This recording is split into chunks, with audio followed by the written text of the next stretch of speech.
अथ देव्याः कवचम्। होमस्य श्रीचण्डीकवचस्य ब्रह्मा ऋषिः अनुष्टुप् छन्दा चामुण्डा देवता अगण्यसोक्तमातरो बीजं दिग्बन्ध देवतास्तत्त्वं श्रीजगदम्बा कीर्त्यर्थे सप्तशती पाण्डाङ्गत्वेन जपे विनियोगः। ॐ नमश्चण्डिकायै। मार्कण्डे उवाच। ओम यद्गुह्यं परमं लोके सर्वरक्षाकरं नृणां यन्यकस्यचिदाख्यातं तन्मे ब्रूहि पितामह। ब्रह्मोवाच। अतिगुह्यतमं विप्रसर्वभूतोपकारकं देव्यास्तु कवचं पुण्यं तच्छृणुष्व महामुने। प्रथमं शैलपुत्री च द्वितीयं ब्रह्मचारिणी तृतीयं चन्द्रघण्टेति कुष्माण्डेति चतुर्थकं पंचमं स्कंदमातेति षष्ठमं कात्यायनीति च सप्तमं कालरात्रीति महागौरीति चाष्टमं नवमं सिद्धिधात्री सा नवदुर्गा प्रकृतिताः। उक्तानि तानि नामानि ब्रह्मणैव महात्मना अग्निना दह्यमानस्तु शत्रु मध्ये गतो रणे विषमे दुर्गमे चैव भयार्ताः शरणं गताः। न तेषां जायते किंचिदशुभं रणसंकटे नापदं तस्य पश्यामि शोकदुःखभयं हि न हि यस्तु भक्त्या स्मृता नूनं तेषां वृद्धि प्रजायते। ये त्वां स्मरन्ति देवेशि रक्षसे तान्न संशयः। प्रेत संस्था तु चामुण्डा वाराही महिषासना ऐन्द्रियगजसमारूढ़ा वैष्णवी गरुडासना माहेश्वरी वृषारूढ़ा कौमारी शिखिवाहना लक्ष्मी पद्मासना देवी पद्महस्ता हरिप्रिया श्वेतरूपधरा देवी ईश्वरी वृषवाहना ब्राह्मी हंसमारूढ़ा सर्वाभरण भूषिता इति एतां मात्रः सर्वाः सर्वयोग समन्विताः नानाभरण सौभाग्या नानारत्नोपशोभिताः दृश्यन्ते रथमारूढ़ा देवः क्रेयोद समाकुलाः शङ्खमं चक्रं गदां शक्तिं हलं च मूसलायुधं खेटकं तोमरं चैव परशुमपाशमेव च कुन्तायुधं त्रिशूलं च सारङ्गमायुधमुत्तमं दैत्यानां देहनाशाय भक्तानां भयाय च धारयत्याधुना नित्यं देवानां च हिताय वै। नमस्तेस्तु महारौद्रे महाघोर पराक्रमे महाबले महोत्साहे महाभय विनाशिनी त्राहि मां देवी दुष्प्रक्षे शत्रूणां भयवर्धिनी प्राच्यां रक्षतु मामेन्द्री आग्न्यामाग्निदेवता दक्षिणेवतु वाराही नैऋत्यां खड्गधारिणी प्रतीच्यां वारुणी रक्षेद वायव्यां मृगवाहिनी उदीच्यां पातु कौमारी ऐशान्यां शूलधारिणी ऊर्ध्वं ब्रह्माणि मे रक्षेद हस्ताद् वैष्णवी तथा एवं दश दिशो रक्षे चामुण्डा शववाहना जया मे जागृतः पातु विजया पातु पृष्ठतः अजिता वां पार्श्वे तु दक्षिणे च पराजिता शिखामुद्योतिनी रक्षेदुमा मूर्धिना व्यवस्थिता मालाधरी ललाटे च भूर्भुवः रक्षेद यशस्विनी त्रिनेत्रा च भूर्भुवोर्मध्ये यं घंटा च नासिके शंखनी चक्षुषोर्मध्ये श्रोत्रयोर्द्वारवासिनी कपोलौ कालिका रक्षत कर्णमूले तु शांकरी नासिकायां सुगंधा च उत्तरोष्ठे च चर्चिका अधरे चामृतकला जिह्वायां च सरस्वती दन्तान् रक्षतु कौमारी कंठदेशे तु चंडिका घंटिकां चित्रघंटा च महामाया च तालुके कामाक्षी चिबकं रक्षेद वाचं मे सर्वमंगला ग्रीवायां भद्रकाली च पृष्ठवंशे धनुर्धरी नीलग्रीवा बहिकंठे नलिकां नलकूबरी अस्कंध्यो खड्गनी रक्षेद बाहु मे वज्रधारिणी हस्तयोर्दंडिनी रक्षेदंबिका चांगलीषु च नखांचुलेश्वरी रक्षेत कुक्षौ रक्षेत कुलेश्वरी हस्तनो रक्षेन् महादेवी मनः शोक विनाशिनी हृदय ललिता देवी उदरे शूलधारिणी नाभौ च कामनी रक्षेद गुह्यं गुह्येश्वरी तथा पूतना कामिका मिढ्रं गुदे महिषवाहिनी कट्यांग भगवती रक्षे जानुनी विंध्यवासिनी जंघे महाबला रक्षेत सर्व काम प्रदायनी गुलिप्योड़ नारसिंही च पादपृष्ठे तु तेजसी पादांगलीषु श्री रक्षेत पादाधस्तलवासिनी नखांध्रंश्रा कराली च केशांश्चोर्ध्वकेशिनी रोमकूपेषु कौबेरी पचंगबागीश्वरी तथा रक्तमज्जावसाम्यांसी पार्वती अंतराणी कालरात्रिश्च पितम च मुक्तेश्वरी पद्मावती पद्मकोशे कपे चूड़ामणिस्तथा ज्वालामुखी नख ज्वालमभिद्या सर्वसन्धिषु शुक्रम ब्रह्माणी में रक्षेच्छाया छत्रेश्वरी तथा अहंकारम मनोबुद्धिम रक्षेन में धर्मधारिणी प्राणपानौ तथा व्यानमुदानं च समानकम् वज्रहस्ता च मे रक्षेत् प्राणम कल्याण शोभना रसे रूपे च गंधे च शब्दे स्पर्शे च योगिनी सत्वं रजस्तमश्चैव रक्षे नारायणी सदा आयु रक्षतु बाराही धर्मं रक्षतु वैष्णवी यशकृतिं च लक्ष्मीं च धनं विद्यां च चक्रिणी भूतमिन्द्राणी में रक्षेत् पशून् में रक्ष चंडिके पुत्रान् रक्षेन् महालक्ष्मीर्भार्यां रक्षतु भैरवी पंथानां सुप्ता रक्षेन् मार्गं क्षेमकरी तथा राजद्वारे महालक्ष्मीर्विद्या सर्वतः स्थिता रक्षाहीनं तु स्थानं वर्जितं कवचेन तु तत्सर्वं रक्ष मे देवी जयन्ती पापनाशिनी पद्मेकं न गच्छेतु यदिच्छेषु भमात्मनः कवचेनावृतो नित्यं यत्र यत्रैव गच्छति तत्र तत्रार्थलाभश्च विजयः सर्वकामिकः यं यं चिन्तयते कामं तं तं प्राप्नोति निश्चितम् परमेश्वरं तुलं प्राप्स्यते भूतले पुमान् निर्भयो जायते मर्त्यः संग्रामेष्व पराजितः त्रिलोक्ये तु भवेत् पूज्यः कवचेनावृतः पुमान् इदं तु देव्या कवचं देवानामपि दुर्लभं यः पठेत् प्रयतो नित्यं त्रिसन्ध्यं श्रद्धयान्वितः दैवी कला भवेत् तस्य त्रिलोक्ये स्वपराजितः जीवेत् वर्षशतं साग्रमप् मृत्युविवर्जितः नश्यन्ति व्याधयः सर्वे लूता विस्फोटकादयः अस्थावरं जंगमं चैव कृत्रिमं चापि यद्विषम् अविचाराणि सर्वाणि मन्त्रयन्त्राणि भूतले भूचरा खेचराश्चैव जलजाश्चपोदेशिकाः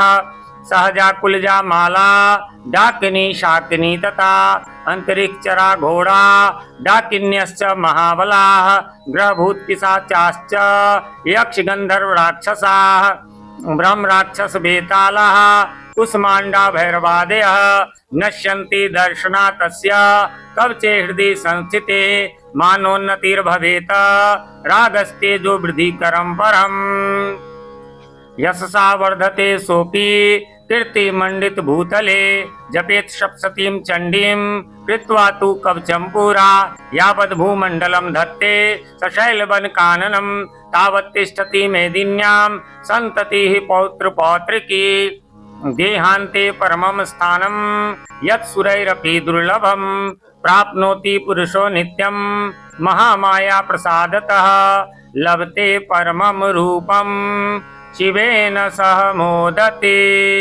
ओम श्रीदेव्याः कवचम् ओम श्रीदेव्यार्पणमस्तु। ओम श्री दुर्गा देव्यै नमः। अथर्गलास्तोत्रम् ओमस्य श्री अर्गलास्तोत्रमन्त्रस्य विष्णु ऋषिः अनुष्टुप् छन्दः श्री महालक्ष्मीर्देवता श्री जगदम्बा पीडितये सप्तशती पाठाङ्गत्वेन जपे विनियोगः। ओम नमश्चण्डिकायै। मार्कण्डे उवाच ओम जयन्ती मंगला काली भद्रकाली कपालिनी दुर्गा क्षमा शिवा धात्री स्वाहा स्वधा नमोस्तुते। जय त्वं देवी चामुण्डे जय भूतार्ति हारिणी जय सर्वगते देवी कालरात्रि नमोस्तुते। मधुकैटभ विद्रा विविधात्री वरदे नमः।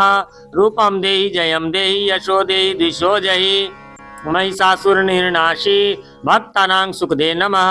रूपं देहि जयं देहि यशो देहि द्विषो जहि रक्त बीज बदे देवी चंडमुंड विनाशिनी रूपम देहि जयम देहि यशो देहि द्विषो जयि शुंभस्यैव निशुंभस्य धूम्राक्षस्य च मर्दिनी रूपम देहि जयम देहि यशो देहि द्विषो जयि वंदिताग्नियुगे देवी सर्व सौभाग्यदायिनी रूपम देहि जयम देहि यशो देहि द्विषो जयि अचिंत्य रूप चरिते सर्व शत्रु विनाशिनी रूपम देहि जयम देहि यशो देहि द्विषो जयि नतेभ्यः सर्वदा भक्त्या चंडिके दुरितापहे रूपम देहि जयम देहि यशो देहि द्विषो जयि अस्तु बदभ्यो भक्ति पूर्वं त्वां चंडिके व्याधिनाशिनी रूपम देहि जयम देहि यशो देहि द्विषो जयि चंडिके सत्तं ये त्वामर्चयन्ति भक्तितः रूपम देहि जयम देहि यशो देहि द्विषो जयि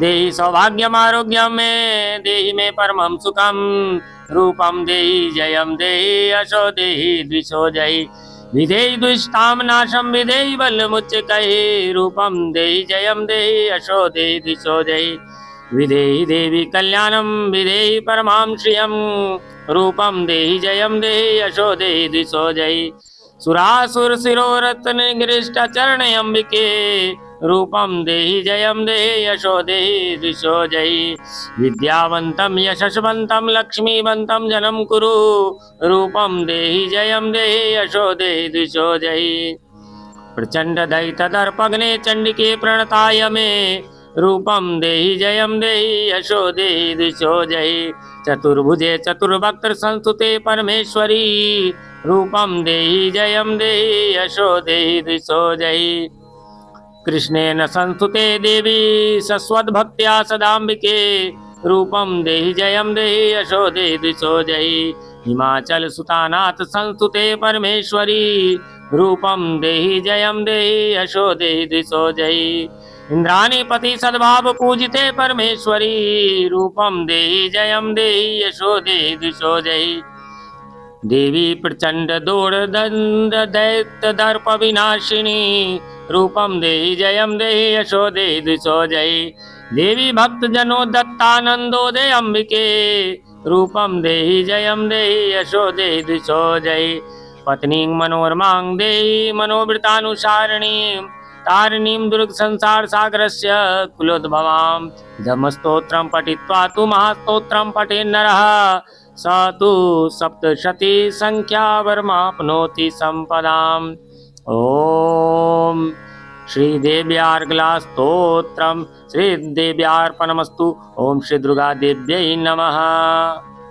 अथ कीलकम् ओमस्य श्री कीलक मंत्रस्य शिवऋषि अनुष्ठुप छंदा श्री महासरस्वती देवता श्री जगदम्बा प्रीत्यर्थम सप्तशती पाठांगत्वेन जपे विनियोगः। ओम नमश्चंडिकायै।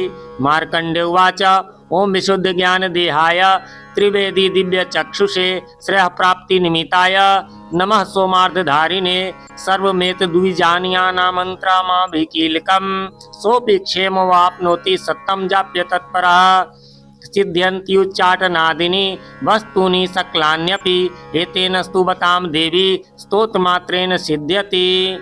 न मंत्रो नौषधं तत्र न किंचिदपि विद्यते विना जाप्येन सिद्धेत सर्वमुच्चाटनादिकं समग्राणि अपि सिद्ध्यन्ति लोकशङ्कामिमांहरा कृत्वा निमन्त्रायामास सर्वमेवमिदं शुभं स्तोत्रं वै चण्डिकायास्तु तच्च गुप्तं चकारसः समापर्तिना च पुण्यस्य तां यथा वन्नियन्त्राणां सोऽपि क्षेमवाप्नोति सर्वमेवं न संशयः।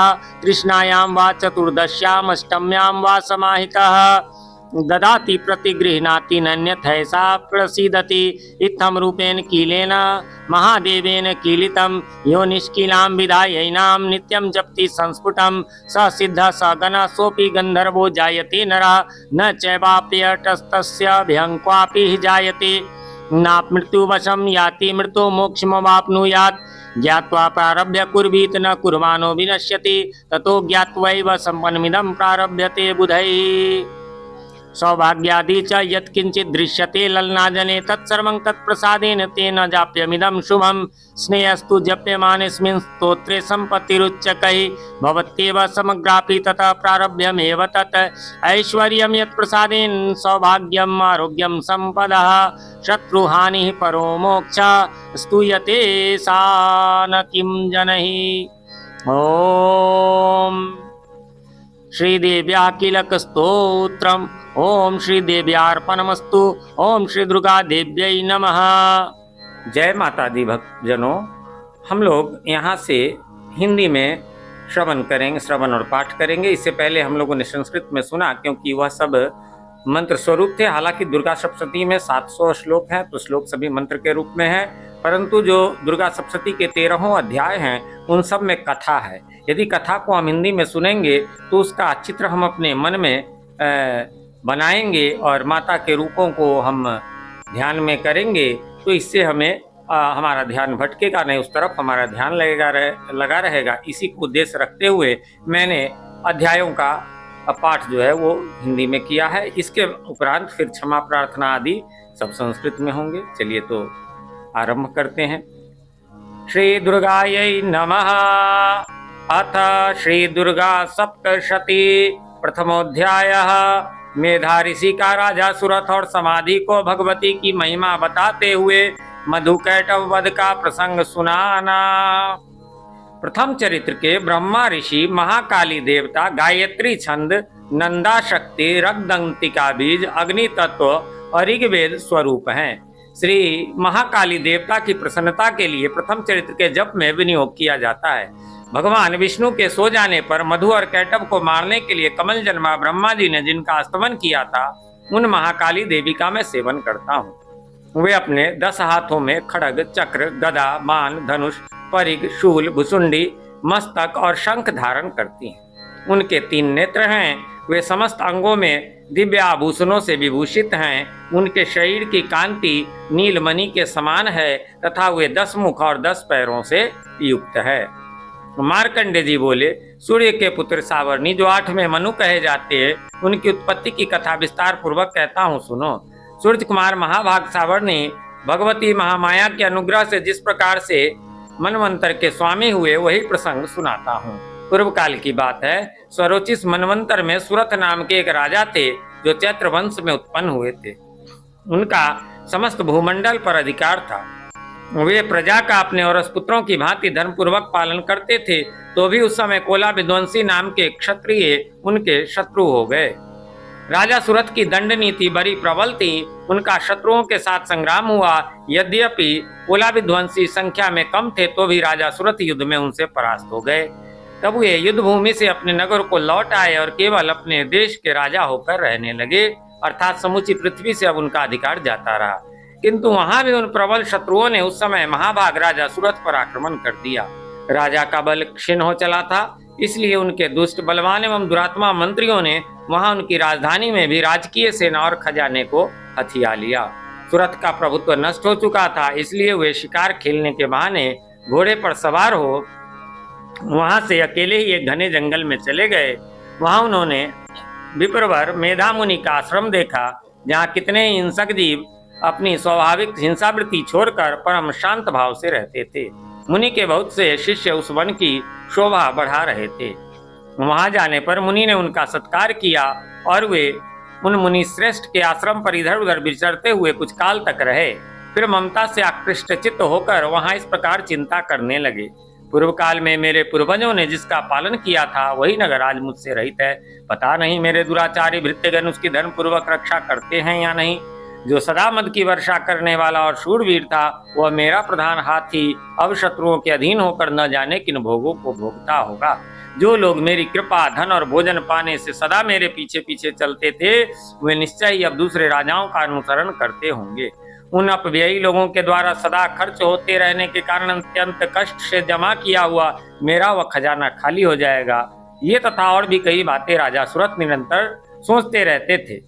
एक दिन उन्होंने वहां विप्रवर मेधा के आश्रम के निकट एक वैश्य को देखा और उससे पूछा, भाई तुम कौन हो? यहाँ तुम्हारे आने का क्या कारण है? तुम क्यों शोकग्रस्त और अनमने से दिखाई देते हो? राजा सुरथ का यह प्रेम पूर्वक कहा हुआ वचन सुनकर वैश्य ने विनीत भाव से उन्हें प्रणाम करके कहा। वैश्य बोला, राजन, मैं धनियों के कुल में उत्पन्न एक वैश्य हूँ। मेरा नाम समाधि है। मेरे दुष्ट स्त्री पुत्रों ने धन के लोभ से मुझे घर से बाहर निकाल दिया है। मैं इस समय धन, स्त्री और पुत्रों से वंचित हूँ। मेरे विश्वसनीय बंधुओं ने मेरा ही धन लेकर मुझे दूर कर दिया है, इसलिए दुखी होकर मैं वन में चला आया हूँ। यहाँ रहकर मैं इस बात को नहीं जानता कि मेरे पुत्रों की, स्त्री की और स्वजनों की कुशल है या नहीं। इस समय घर में वे कुशल से रहते अथवा उन्हें कोई कष्ट है। वे मेरे पुत्र कैसे हैं? क्या वे सदाचारी हैं अथवा दुराचारी हो गए? राजा ने पूछा, जिन लोभी स्त्री पुत्र आदि ने धन के कारण तुम्हें घर से निकाल दिया, उनके प्रति तुम्हारे चित्त में इतना स्नेह का बंधन क्यों है? वैश्य बोला, आप मेरे विषय में जैसी बात कहते हैं वह सब ठीक है, किंतु क्या करूं? मेरा मन निष्ठुरता नहीं धारण करता। जिन्होंने धन के लोभ में पड़कर पिता के प्रति स्नेह, पति के प्रति प्रेम तथा आत्मीय जन के प्रति अनुराग को तिलांजलि दे मुझे घर से बाहर निकाल दिया है, उन्हें के प्रति मेरे हृदय में इतना स्नेह है। महामते, गुणहीन बंधुओं के प्रति भी जो मेरा चित्त इस प्रकार प्रेम मग्न हो रहा है, यह क्या है? इस बात को मैं जानकर भी नहीं जान पाता। उनके लिए मैं लंबी सांसें ले रहा हूँ और मेरा हृदय अत्यंत दुखित हो रहा है। उन लोगों में प्रेम का सर्वथा अभाव है, तो भी उनके प्रति जो मेरा मन निष्ठुर नहीं हो पाता, इसके लिए क्या करूं? मार्कंडेय जी कहते हैं, ब्राह्मण तदनंतर राजाओं में श्रेष्ठ सुरथ और वह समाधि नामक वैश्य दोनों साथ साथ मेधा मुनि की सेवा में उपस्थित हुए और उनके साथ यथा योग्य न्यायानुकूल विनय पूर्ण बर्ताव करके बैठे। तत्पश्चात वैश्य और राजा ने कुछ वार्तालाप आरंभ किया। राजा ने कहा, भगवान, मैं आपसे एक बात पूछना चाहता हूँ, उसे बताइए। मेरा चित्त अपने अधीन न होने के कारण वह बात मेरे मन को बहुत दुख देती है। जो राज्य मेरे हाथ से चला गया है, उसमें और उसके संपूर्ण अंगों में मेरी ममता बनी हुई है। मुनि श्रेष्ठ, यह जानते हुए भी कि अब वह मेरा नहीं है, अज्ञानी की भांति मुझे उसके लिए दुख होता है। यह क्या है? इधर यह वैश्य भी घर से अपमानित होकर आया है। इसके पुत्र, स्त्री और भृत्यों ने इसे छोड़ दिया है। स्वजनों ने भी इसका परित्याग कर दिया है, तो भी यह उनके प्रति अत्यंत हार्दिक स्नेह रखता है। इस प्रकार यह तथा मैं दोनों ही बहुत दुखी हैं। जिसमें प्रत्यक्ष दोष देखा गया है, उन विषय के लिए भी हमारे मन में ममता जनित आकर्षण पैदा हो रहा है। महाभाग, हम दोनों समझदार हैं, तो भी हम में जो मोह पैदा हुआ है, यह क्या है? विवेक शून्य पुरुष की भांति मुझ में और इसमें भी यह मूढ़ता प्रत्यक्ष दिखाई देती है। ऋषि बोले, महाभाग, विषय मार्ग का ज्ञान सब जीवों को है। इसी प्रकार विषय भी सबके लिए अलग अलग है। कुछ प्राणी दिन में नहीं देखते और दूसरे रात में नहीं देखते, तथा कुछ जीव ऐसे हैं जो दिन और रात्रि में भी बराबर ही देखते हैं। यह ठीक है कि मनुष्य समझदार होते हैं, किंतु केवल वे ही ऐसे नहीं होते। पशु, पक्षी और मृग आदि सभी प्राणी समझदार होते हैं। मनुष्यों की समझ भी वैसी ही होती है जैसी उन मृग और पक्षियों की होती है, तथा जैसी ही मनुष्यों की होती है वैसे ही उन मृग, पक्षी आदि की होती है।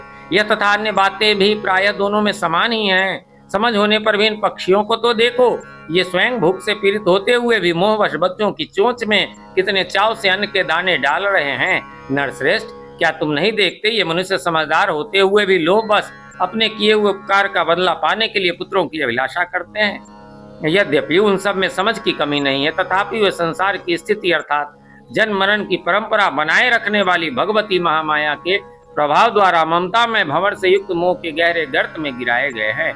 इसलिए इसमें आश्चर्य नहीं करना चाहिए। जगदीश्वर भगवान विष्णु की योग निद्रा रूपा जो भगवती महामाया है, उन्हीं से यह जगत मोहित हो रहा है। वे भगवती महामाया देवी ज्ञानियों के विचित्र को बलपूर्वक खींचकर मुंह में डाल देती हैं। वे इस संपूर्ण चराचर जगत की सृष्टि करती हैं तथा वे ही प्रसन्न होने पर मनुष्यों को मुक्ति के लिए वरदान देती हैं। वे ही पराविद्या, संसार बंधन और मोक्ष की हेतुभूता सनातनी देवी तथा संपूर्ण ईश्वरों की भी अधीश्वरी है। राजा ने पूछा, भगवान जी ने आप महामाया कहते हैं, वे देवी कौन है? ब्राह्मण, उनका आविर्भाव कैसे हुआ तथा उनके चरित्र कौन कौन है? ब्रह्मवेत्ताओं में श्रेष्ठ महर्षि उन देवी का जैसा प्रभाव हो, जैसा स्वरूप हो और जिस प्रकार प्रादुर्भाव हुआ हो, वह सब मैं आपके मुख से सुनना चाहता हूँ। ऋषि बोले, राजन, वास्तव में तो वे देवी नित्य स्वरूपा ही हैं। संपूर्ण जगत उन्हीं का रूप है तथा उन्होंने समस्त विश्व को व्याप्त कर रखा है।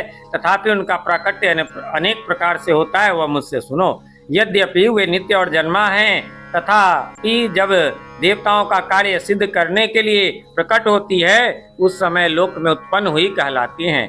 कल्प के अंत में जब संपूर्ण जगत के कारणों में निमग्न हो रहा था और सबके प्रभु भगवान विष्णु शेषनाग की शैया बिछाकर योग निद्रा का आश्रय ले रहे थे, उस समय उनके कानों के मैल से दो भयंकर असुर उत्पन्न हुए जो मधु और कैटव के नाम से विख्यात थे। वे दोनों ब्रह्मा जी का वध करने के लिए तैयार हो गए।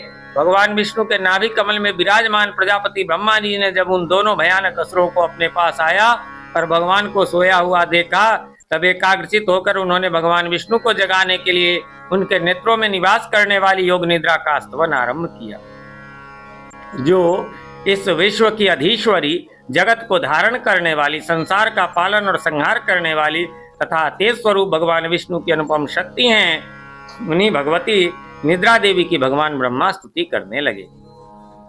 ब्रह्मा जी ने कहा, देवी तुम ही स्वाहा, तुम ही स्वधा और तुम ही वसतकार हो।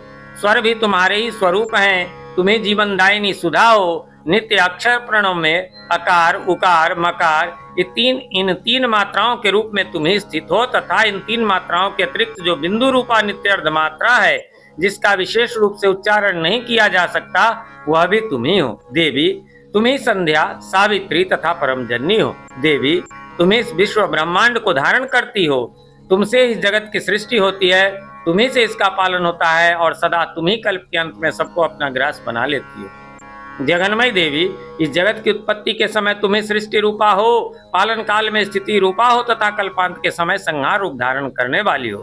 तुम ही महाविद्या, महामाया, महामेधा, महास्मृति और महामोह रूपा महादेवी और महासुरी हो। तुम ही तीनों गुणों को उत्पन्न करने वाली सबकी प्रकृति हो। भयंकर कालरात्रि, महारात्रि और मोहरात्रि भी तुम ही हो। तुम ही श्री, तुम ही ईश्वरी, तुम ही ह्रीम और तुम ही बोध स्वरूपा बुद्धि हो। लज्जा, पुष्टि, तुष्टि, शांति और क्षमा भी तुम ही हो। तुम खड्ग धारिणी, शूल धारिणी, घोर रूपा तथा गदा, चक्र, शंख और धनुष धारण करने वाली हो। बाण, भुषुंडी और परिघ ये भी तुम्हारे अस्त्र है। तुम सौम्य और सौम्यतर हो। इतना ही नहीं, जितने भी सौम्य एवं सुंदर पदार्थ है, उन सब की अपेक्षा तुम अत्यधिक सुंदरी हो। पर और अपर सबसे परे रहने वाली परमेश्वरी तुम ही हो। सर्वस्वरूपे, कहीं भी सत असत रूप जो कुछ वस्तुएं हैं और उन सब की जो शक्ति है, वह तुम ही हो। ऐसी अवस्था में तुम्हारी स्तुति क्या हो सकती है? जो इस जगत की सृष्टि, पालन और संहार करते हैं, उन भगवान को भी जब तुमने निद्रा के अधीन कर दिया है, तब तुम्हारी स्तुति करने में यहाँ कौन समर्थ हो सकता है? मुझको, भगवान शंकर को तथा भगवान विष्णु को भी तुमने ही शरीर धारण कराया है, अतः तुम्हारी स्तुति करने की शक्ति किसमें है? देवी तुम तो अपने इन उदार प्रभावों से ही प्रशंसित हो।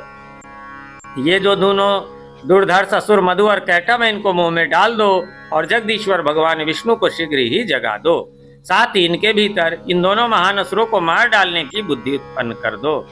ऋषि कहते हैं, राजन, जब ब्रह्मा जी ने वहां मधु और कैटव को मारने के उद्देश्य से भगवान विष्णु को जगाने के लिए तमोगुण की अधिष्ठात्री देवी योग निद्रा की इस प्रकार स्तुति की, तब वे भगवान के नेत्र, मुख, नासिका, बाहु, हृदय और वक्ष स्थल से निकलकर अव्यक्त जन्मा ब्रह्मा जी की दृष्टि के समक्ष खड़ी हो गई। योग निद्रा से मुक्त होने पर जगत के स्वामी भगवान जनार्दन उस एकार्णव में के जल में शेषनाग की सैया से जाग उठे।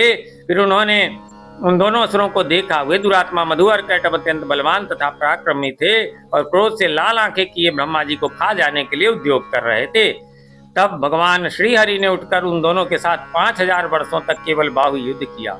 वे दोनों भी अत्यंत बल के कारण उन्मत्त हो रहे थे। इधर महामाया ने भी उन्हें मुंह में डाल रखा था, इसलिए वे भगवान विष्णु से कहने लगे, हम तुम्हारी वीरता से संतुष्ट हैं, तुम हम लोगों से कोई वर मांगो। श्री भगवान बोले, यदि तुम दोनों मुझ पर प्रसन्न हो तो अब मेरे हाथ से मारे जाओ। बस इतना सा ही मैंने वर मांगा है, यहाँ दूसरे किसी वर से क्या लेना है। ऋषि कहते हैं, इस प्रकार धोखे में आ जाने पर जब उन्होंने संपूर्ण जगत में जल ही जल देखा, तब कमल नयन भगवान से कहा, जहाँ पृथ्वी जल में डूबी हुई न हो, जहाँ सूखा स्थान हो, वहीं हमारा वध करो। ऋषि कहते हैं, तब तथास्तु कहकर शंख, चक्र और गदा धारण करने वाले भगवान ने उन दोनों के मस्तक अपनी जांघ पर रखकर चक्र से काट डाले। इस प्रकार ये देवी महामाया ब्रह्मा जी की स्तुति करने पर स्वयं प्रकट हुई थी। अब पुनः तुमसे उनके प्रभाव का वर्णन करता हूँ, सुनो। इस प्रकार श्री मार्कंडेय पुराण में सावर्णिक मनवंतर की कथा के अंतर्गत देवी महात्म्य में मधु कैटव वध नामक पहला अध्याय पूर्ण हुआ।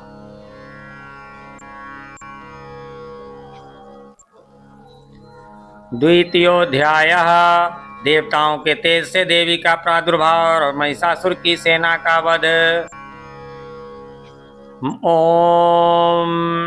मध्यम चरित्र के विष्णु ऋषि, महालक्ष्मी देवता, उसनिक छंद, शाकंभरी शक्ति, दुर्गा बीज, वायु तत्व और यजुर्वेद स्वरूप हैं। श्री महालक्ष्मी की प्रसन्नता के लिए मध्यम चरित्र के पाठ में इसका विनियोग है। मैं कमल के आसन पर बैठी हुई प्रसन्न मुख वाली महिषासुर मर्दिनी भगवती महालक्ष्मी का भजन करता हूँ, जो अपने हाथों में अक्षमाला, परसा, गदा, बाण, वज्र, पद्म, धनुष, कुंडिका, दंड, शक्ति, खड्ग, ढाल, शंख, घंटा, मधुपात्र, शूल, पास और चक्र धारण करती हैं। ऋषि कहते हैं, पूर्व काल में देवताओं और असुरों में पूरे 100 वर्षों तक घोर संग्राम हुआ था। उसमें असुरों का स्वामी महिषासुर था और देवताओं के नायक इंद्र थे। उस युद्ध में देवताओं की सेना महाबली असुरों से परास्त हो गई। संपूर्ण देवताओं को जीतकर महिषासुर इंद्र बन बैठा।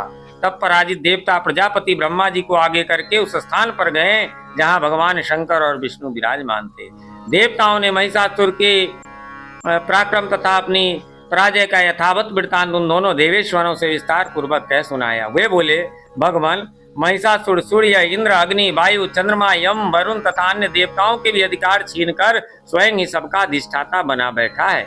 उस दुरात्मा महिष ने समस्त देवताओं को स्वर्ग से निकाल दिया है। अब वे मनुष्यों की भांति पृथ्वी पर विचरते हैं। दैत्यों की यह सारी करतूत हमने आप लोगों से कह सुनाई। अब हम आपकी ही शरण में आए हैं, उसके वध का कोई उपाय सोचिए। इस प्रकार देवताओं के वचन सुनकर भगवान विष्णु और शिव ने दैत्यों पर बड़ा क्रोध किया। उनकी भौहें तन गई और मुंह टेढ़ा हो गया। तब अत्यंत कोप में भरे हुए चक्रपाणी श्री विष्णु के मुख से एक महान तेज प्रकट हुआ। इसी प्रकार ब्रह्मा, शंकर तथा इंद्र आदि अन्य देवताओं के शरीर से भी बड़ा भारी तेज निकला। वह सब मिलकर एक हो गया। महान तेज का वह पुंज जाज्वल्यमान पर्वत सा जान पड़ा। देवताओं ने देखा, वहां उसकी ज्वालाएं संपूर्ण दिशाओं में व्याप्त हो रही थीं। संपूर्ण देवताओं के शरीर से प्रकट हुए उस तेज की कहीं तुलना नहीं थी। एकत्रित होने पर वह एक नारी के रूप में परिणत हो गया और अपने प्रकाश से तीनों लोकों में व्याप्त जान पड़ा। भगवान शंकर का जो नेत्र था उससे उस देवी का मुख प्रकट हुआ। यमराज के तेज से उसके सिर में बाल निकल आए। श्री विष्णु भगवान के तेज से उसकी भुजाएं उत्पन्न हुई। चंद्रमा के तेज से दोनों स्तनों का और इंद्र के तेज से मध्य भाग अर्थात कटि प्रदेश का प्रादुर्भाव हुआ। वरुण के तेज से जंघा और पिंडली तथा पृथ्वी के तेज से नितंब भाग प्रकट हुआ। ब्रह्मा के तेज से दोनों चरण और सूर्य के तेज से उसकी उंगलियां हुई। वसुओं के तेज से हाथों की उंगलियां और कुबेर के तेज से नासिका प्रकट हुई। उस देवी के दांत प्रजापति के तेज से और तीनों नेत्र अग्नि के तेज से प्रकट हुए थे। उसकी भौहें संध्या के और कान वायु के तेज से उत्पन्न हुए थे। इसी प्रकार अन्य देवताओं के तेज से भी उस कल्याणमय देवी का आविर्भाव हुआ। तदनंतर समस्त देवताओं के तेज कुंज से प्रकट हुई देवी को देखकर महिषासुर के सताए हुए देवता बहुत प्रसन्न हुए। पिनाकधारी भगवान शंकर ने अपने शूल से एक शूल निकालकर उन्हें दिया। फिर भगवान विष्णु ने भी अपने चक्र से चक्र उत्पन्न करके भगवती को अर्पण किया। वरुण ने भी शंख भेंट किया। अग्नि ने उन्हें शक्ति दी और वायु ने धनुष तथा बाण से भरे हुए 2 तरकस प्रदान किए। सहस्त्र नेत्रों वाले देवराज इंद्र ने अपने वज्र से वज्र उत्पन्न करके दिया और ऐरावत हाथी से उतार कर एक घंटा भी प्रदान किया। यमराज ने कालदंड से दंड, वरुण ने पाश, प्रजापति ने स्फटिकाक्ष की माला तथा ब्रह्मा जी ने कमंडलू भेंट किया। सूर्य ने देवी के समस्त रोमकूपों में अपनी किरणों का तेज भर दिया। काल ने उन्हें चमकती हुई ढाल और तलवार दी। क्षीर समुद्र ने उज्ज्वल हार तथा कभी जीर्ण न होने वाले 2 दिव्य वस्त्र भेंट किए।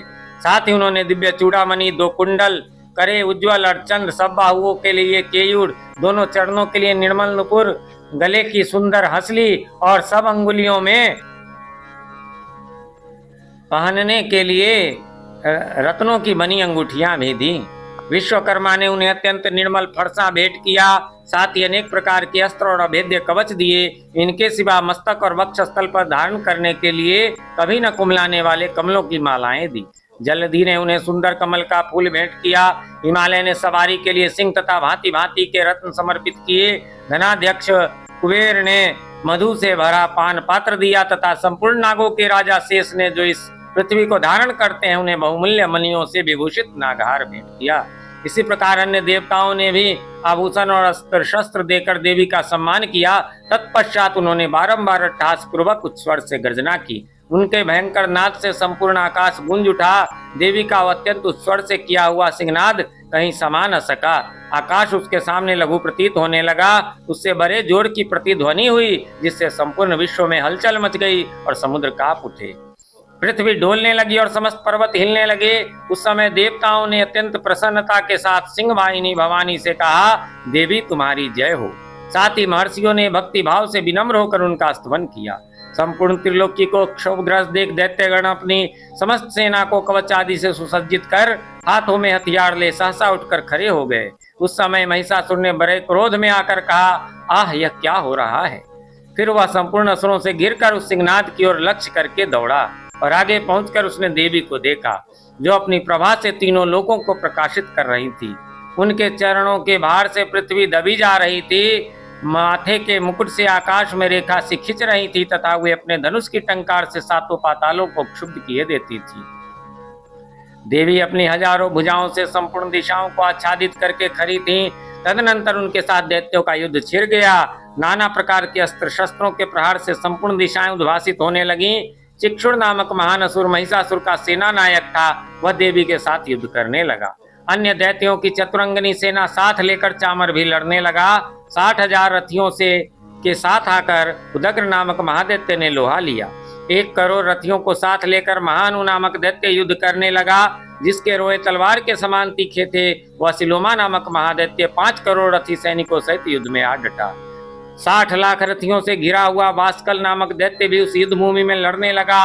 परिवारित नामक राक्षस हाथी सवार और घुड़सवारों के अनेक दलों तथा 1 करोड़ रथियों की सेना लेकर युद्ध करने लगा। विडाल नामक दैत्य 5 अरब रथियों से घिरकर लोहा लेने लगा। इनके अतिरिक्त और भी हजारों महादैत्य रथ, हाथी और घोड़ों की सेना साथ लेकर वहां देवी के साथ युद्ध करने लगे। स्वयं महिषासुर उस रणभूमि में कोटि कोटि सहस्त्र रथ, हाथी और घोड़ों की सेना से घिरा हुआ खड़ा था। वे दैत्य देवी के साथ तोमर, भिंदीपाल, शक्ति, मूसल, खड़ग, परशु और पट्टिस आदि अस्त्र शस्त्रों का प्रहार करते हुए युद्ध कर रहे थे। कुछ दैत्यों ने उन पर शक्ति का प्रहार किया, कुछ लोगों ने पाश फेंके तथा कुछ दूसरे दैत्यों ने खड़ग प्रहार करके देवी को मार डालने का उद्योग किया। देवी ने भी क्रोध में भरकर खेल खेल में ही अपने अस्त्र शस्त्रों की वर्षा करके दैत्यों के वे समस्त अस्त्र शस्त्र काट डाले। उनके मुख पर परिश्रम या थकावट का रंच मात्र भी चिन्ह नहीं था। देवता और ऋषि उनकी स्तुति करते थे और वे भगवती परमेश्वरी दैत्यों के शरीरों पर अस्त्र शस्त्रों की वर्षा करती रहीं। देवी का वाहन सिंह भी क्रोध में भरकर गर्दन के बालों को हिलाता हुआ असुरों की सेना में इस प्रकार विचरने लगा, मानो वनों में दावानल फैल रहा हो। रणभूमि में दैत्यों के साथ युद्ध करते हुए अंबिका देवी ने जितने निश्वास छोड़े हुए सभी तत्काल सैकड़ों हजारों गणों के रूप में प्रकट हो गए और परशु, भिंदीपाल, खड़ग तथा पट्टिस आदि अस्त्रों द्वारा असुरों का सामना करने लगे। देवी की शक्ति से बढ़े हुए गण असुरों का नाश करते हुए नगारा और शंख आदि बाजे बजाने लगे। उस संग्राम महोत्सव में कितने ही गण मृदंग बजा रहे थे। तदनंतर देवी ने त्रिशूल से, गदा से, शक्ति की वर्षा से और खड़ग आदि से सैकड़ों महादैत्यों का संहार कर डाला। कितनों को घंटे के भयंकर नाद से मूर्छित करके मार गिराया। बहुतेरे दैत्यों को पाश से बांधकर धरती पर घसीटा। कितने ही दैत्य उनकी तीखी तलवार की मार से 2-2 टुकड़े हो गए। कितने ही गदा की चोट से घायल हो धरती पर सो गए। कितने ही मूसल की मार से अत्यंत आहत होकर रक्त बमन करने लगी। कुछ दैत्य शूल से छाती फट जाने के कारण पृथ्वी पर ढेर हो गए। उस रणांगन में बाण समूहों की वृष्टि से कितने ही असुरों की कमर टूट गई। बाज की तरह झपटने वाले देव पीड़क दैत्यगण अपने प्राणों से हाथ धोने लगे। किन्हीं की बाहें छिन्न भिन्न हो गईं, कितनों की गर्दनें कट गईं। कितने ही दैत्यों के मस्तक कट कट कर गिरने लगे। कुछ लोगों के शरीर मध्य भाग में ही विदीर्ण हो गए। कितने ही महादैत्य जांघें कट जाने से पृथ्वी पर गिर पड़े। कितनों को ही देवी ने 1 बाह, 1 पैर और 1 नेत्र वाले करके 2 टुकड़ों में चीर डाला। कितने ही दैत्य मस्तक कट जाने पर भी गिरकर फिर उठ जाते और केवल धर के रूप में ही अच्छे अच्छे हथियार हाथ में ले देवी के साथ युद्ध करने लगते थे। दूसरे कबंध युद्ध के बाजों की लय पर नाचते थे। कितने ही बिना सिर के धर हाथों में खड़ग, शक्ति और रिष्टि लिए दौड़ते थे तथा दूसरे दूसरे महादैत्य ठहरो ठहरो या कहते हुए देवी को युद्ध के लिए ललकारते थे। जहां वह घोर संग्राम हुआ था वहां की धरती देवी के गिराए हुए रथ, हाथी, घोड़े और असुरों की लाशों से ऐसे पट गई थी कि वहां चलना फिरना असंभव हो गया था। दैत्यों की सेना में हाथी, घोड़े और असुरों के शरीरों से इतनी अधिक मात्रा में रक्तपात हुआ था कि थोड़ी ही देर में वहां खून की बड़ी बड़ी नदियां बहने लगी। जगदम्बा ने असुरों की विशाल सेना को क्षण भर में नष्ट कर दिया, ठीक उसी तरह जैसे तृण और काठ के भारी ढेर को आग कुछ ही क्षणों में भस्म कर देती है। और वह सिंह भी गर्दन के बालों को हिला हिलाकर जोर जोर से गर्जना करता हुआ दैत्यों के शरीरों से उनके मानो उनके प्राण चुने लेता था। वहां देवी के गणों ने भी उन महादैत्यों के साथ ऐसा युद्ध किया जिससे आकाश में खड़े हुए देवतागण उन पर बहुत संतुष्ट हुए और फूल बरसाने लगे। इस प्रकार श्री मार्कंडेय पुराण में सावर्णिक मनवंतर की कथा के अंतर्गत देवी महात्म्य में महिषासुर की सेना का वध नामक दूसरा अध्याय पूरा हुआ।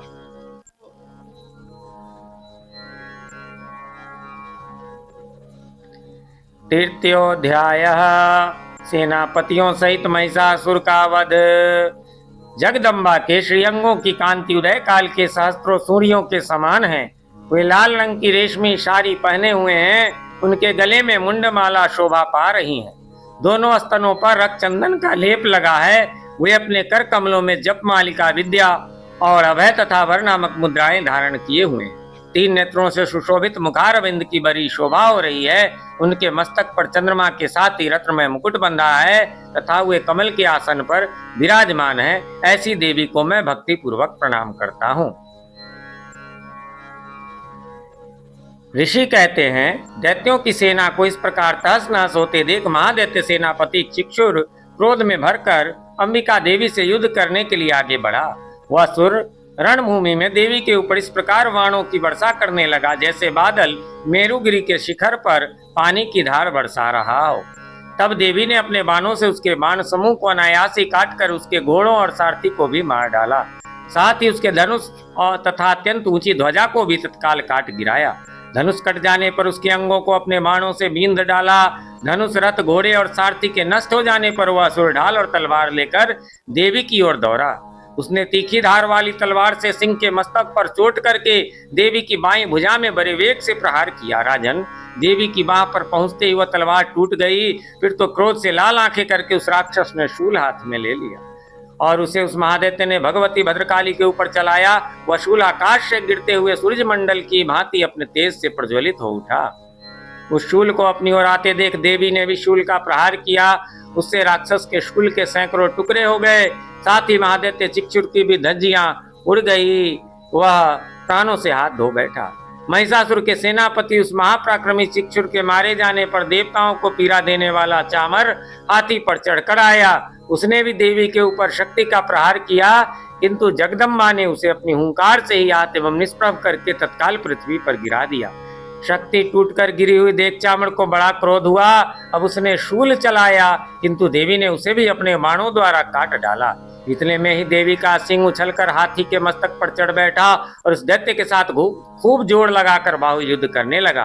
वे दोनों लड़ते लड़ते हाथी से पृथ्वी पर आ गए और अत्यंत क्रोध में भरकर एक दूसरे पर बड़े भयंकर प्रहार करते हुए लड़ने लगे। तदनंतर सिंह बड़े वेग से आकाश की ओर उछला और उधर से गिरते समय उसने पंजों की मार से चामर का सिर धड़ से अलग कर दिया। इसी प्रकार उदग्र भी शिला और वृक्ष आदि की मार खाकर रणभूमि में देवी के हाथ से मारा गया तथा कराल भी दांतों, मुक्कों और थप्पड़ों की चोट से धराशायी हो गया। क्रोध में बढ़ी हुई देवी ने गदा की चोट से उद्भट का कचूमर निकाल डाला। विंध्यपाल से वाशकल को तथा बाणों से ताम्र और अंधक को मौत के घाट उतार दिया। 3 नेत्रों वाली परमेश्वरी ने त्रिशूल से उग्रास्य, उग्र वीर्य तथा महाहनु नामक दैत्यों को मार डाला। तलवार की चोट से बिडाल के मस्तक को धड़ से काट गिराया। दुर्धर और दुर्मुख इन दोनों को भी अपने बाणों से यमलोक भेज दिया। इस प्रकार अपनी सेना का संहार होता देख महिषासुर ने भैंसे का रूप धारण करके देवी के गणों को त्रास देना आरंभ किया। किन्हीं को थुथुन से मारकर, किन्हीं के ऊपर खुरों का प्रहार करके, किन्हीं किन्हीं को पुछ से चोट पहुंचाकर, कुछ को अपने सिंगों से विदीर्ण करके, कुछ गणों को वेग से, किन्हीं को सिंहनाद से, कुछ को चक्कर देकर, कितनों को निश्वास वायु के झोंके से धराशायी कर दिया। इस प्रकार गणों की सेना को गिराकर वह असुर महादेवी के सिंह को मारने के लिए झपटा। इससे महादेवी को बड़ा क्रोध हुआ और उधर महाप्रक्रमी महिषासुर भी क्रोध में भरकर धरती को खुरों से खोदने लगा तथा अपने सींगों से ऊंचे ऊंचे पर्वतों को उठाकर फेंकने और गर्जने लगा। उसके वेग से चक्कर देने के कारण पृथ्वी क्षुब्ध होकर फटने लगी। उसकी पूंछ से टकराकर समुद्र सब ओर से धरती को डुबोने लगा। हिलते हुए सिंगों के आघात से विदीर्ण होकर बादलों के टुकड़े टुकड़े हो गए। उसके श्वास की प्रचंड वायु के वेग से उड़े हुए सैकड़ों पर्वत आकाश से गिरने लगे। इस प्रकार क्रोध में भरे हुए उस महादैत्य को अपनी ओर आते देख चंडिका ने उसका वध करने के लिए महान क्रोध किया। उन्होंने पाश फेंककर उस महान असुर को बांध लिया। उस महासंग्राम में बंध जाने पर उसने भैंसे का रूप त्याग दिया और तत्काल सिंह के रूप में वह प्रकट हो गया। उस अवस्था में जगदम्बा ज्यों ही उसका मस्तक काटने के लिए उद्यत हुई, त्यों ही वह खड्गधारी पुरुष के रूप में दिखाई देने लगा। तब देवी ने तुरंत ही बाणों की वर्षा करके ढाल और तलवार के साथ उस पुरुष को भी बींध डाला। इतने में ही वह महान गजराज के रूप में परिणत हो गया तथा अपनी सूंड से देवी के विशाल सिंह को खींचने और गर्जने लगा। खींचते समय देवी ने तलवार से उसकी सूंड काट डाली। तब उस महादैत्य ने पुनः भैंसे का शरीर धारण कर लिया और पहले की भांति चराचर प्राणियों सहित तीनों लोगों को व्याकुल करने लगा। तब क्रोध में बढ़ी हुई जगन माता चंडिका बारंबार उत्तम मधु का पान करने और लाल आंखें करके हंसने लगी। उधर वह बल और पराक्रम के मत से उन्मत्त हुआ राक्षस गर्जने लगा और अपने सिंगों से चंडी के ऊपर पर्वतों को फेंकने लगा। उस समय देवी अपने बाणों के समूहों से उसके फेंके हुए पर्वतों को चूर्ण करती हुई बोली। बोलते समय उनका मुख मधु के मत से लाल हो रहा था और वाणी लड़खड़ आ रही थी। देवी ने कहा, ओ मूढ़, मैं जब तक मधु पीती हूँ तब तक तू क्षण भर के लिए खूब गर्ज ले। मेरे हाथ से यही तेरी मृत्यु हो जाने पर अब शीघ्र ही देवता भी गर्जना करेंगे। ऋषि कहते हैं, यूं कहकर देवी उछली और उस महादैत्य के ऊपर चढ़ गईं। फिर अपने पैर से उसे दबाकर उन्होंने शूल से उसके कंठ में आघात किया। उनके पैर से दबा होने पर भी महिषासुर अपने मुख से अभी दूसरे रूप में बाहर होने लगा। अभी आधे शरीर से ही वह बाहर निकलने पाया था कि देवी ने अपने प्रभाव से उसे रोक दिया। आधा निकला होने पर भी वह महादैत्य देवी से युद्ध करने लगा। तब देवी ने बहुत बड़ी तलवार से उसका मस्तक काट गिराया। फिर तो हाहाकार करती हुई दैत्यों की सारी सेना भाग गई तथा संपूर्ण देवता अत्यंत प्रसन्न हो गए। देवताओं ने दिव्य महर्षियों के साथ दुर्गा देवी का स्तवन किया। गंधर्वराज गाने लगे तथा अप्सराएं नृत्य करने लगी। इस प्रकार श्री मार्कंडेय पुराण में सावर्णिक मनवंतर की कथा के अंतर्गत देवी महात्म्य में महिषासुर वध नामक तीसरा अध्याय पूर्ण हुआ। चतुर्थोध्यायः इंद्रादि देवताओं द्वारा देवी की स्तुति। सिद्धि की इच्छा रखने वाले पुरुष जिनकी सेवा करते हैं तथा देवता जिन्हें सब ओर से घेरे रहते हैं, उन जया नाम वाली दुर्गा देवी का ध्यान करें। उनके श्रीअंगों की आभा काले मेघ के समान श्याम है। वे अपने कटाक्षों से शत्रु समूह को भय प्रदान करती हैं।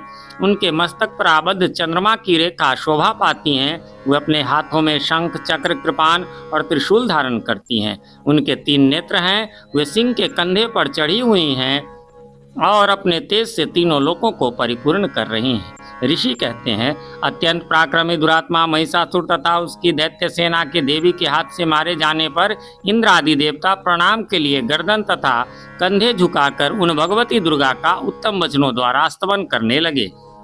उस समय उनके सुंदर अंगों में अत्यंत हर्ष के कारण रोमांच हो आया था।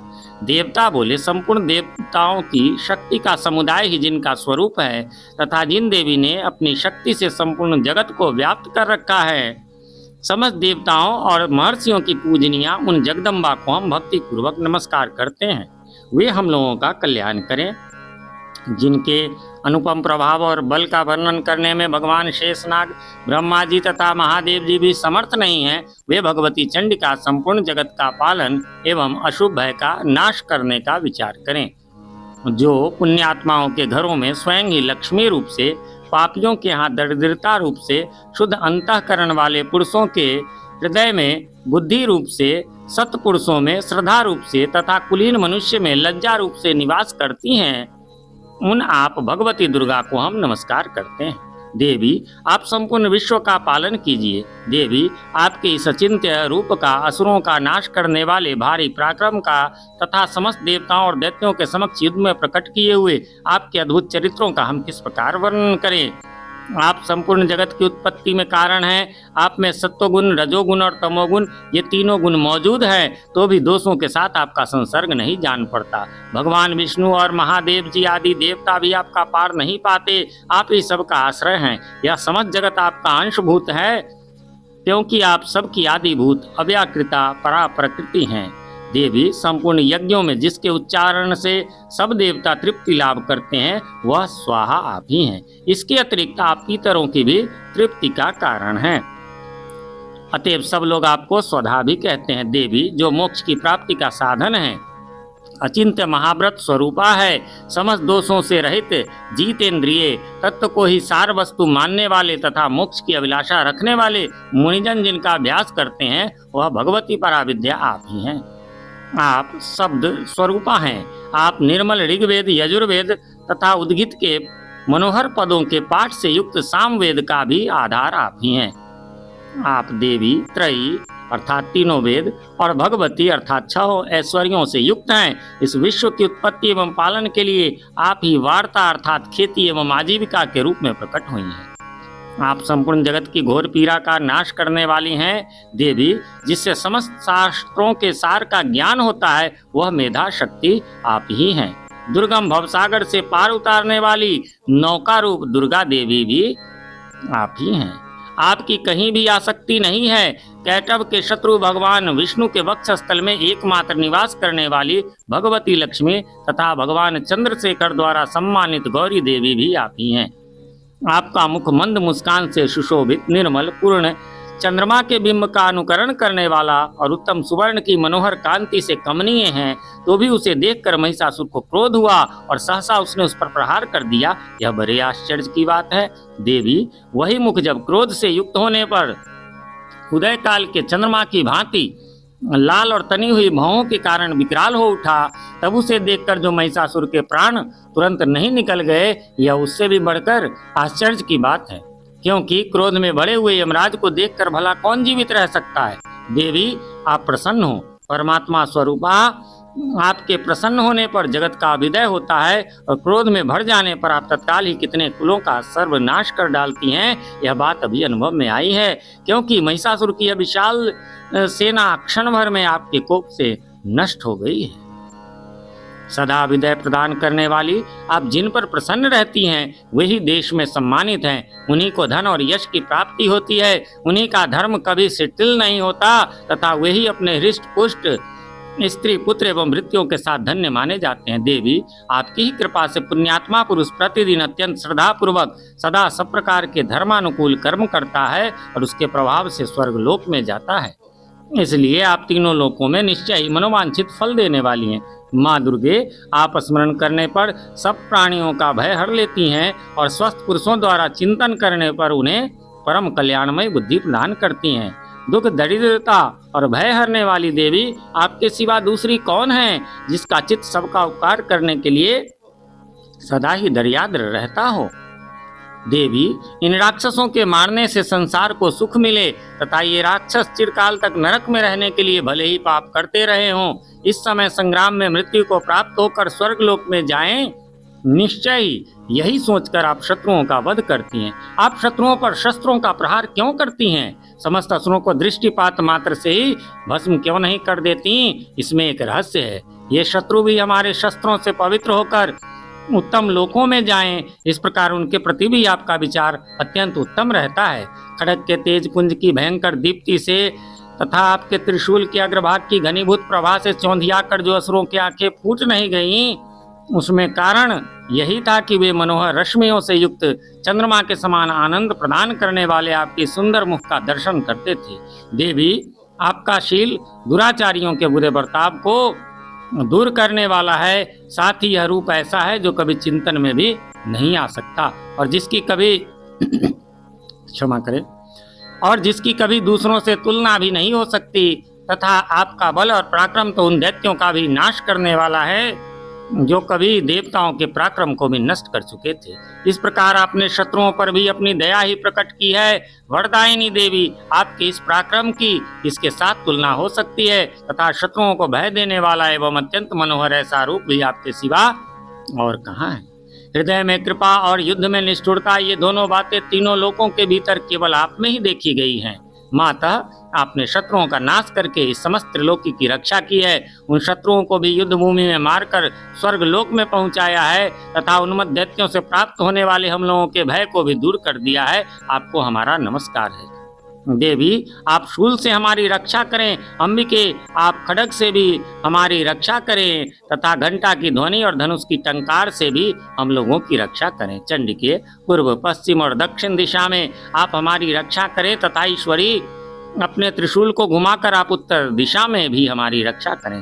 तीनों लोकों में आपके जो परम सुंदर एवं अत्यंत भयंकर रूप विचरते रहते हैं, उनके द्वारा भी आप हमारी तथा इस भूलोक की रक्षा करें। अंबिके, आपके कर पल्लवों में शोभा पाने वाले खड्ग, शूल और गदा आदि जो जो अस्त्र हों, उन सब के द्वारा आप सब ओर से हम लोगों की रक्षा करें।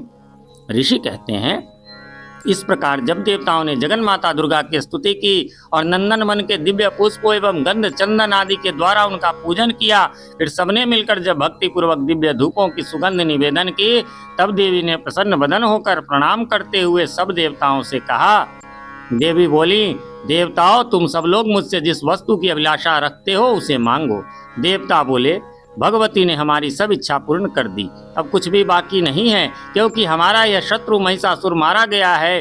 महेश्वरी, इतने पर भी यदि आप हमें और वर देना चाहती हैं तो हम जब जब आपका स्मरण करें तब तब आप दर्शन देकर हम लोगों के महान संकट दूर कर दिया करें, तथा प्रसन्नमुखी अंबिके, जो मनुष्य इन स्तोत्रों द्वारा आपकी स्तुति करे उसे वित्त समृद्धि और वैभव देने के साथ ही उसकी धन और स्त्री आदि संपत्ति को भी बढ़ाने के लिए आप सदा हम पर प्रसन्न रहें।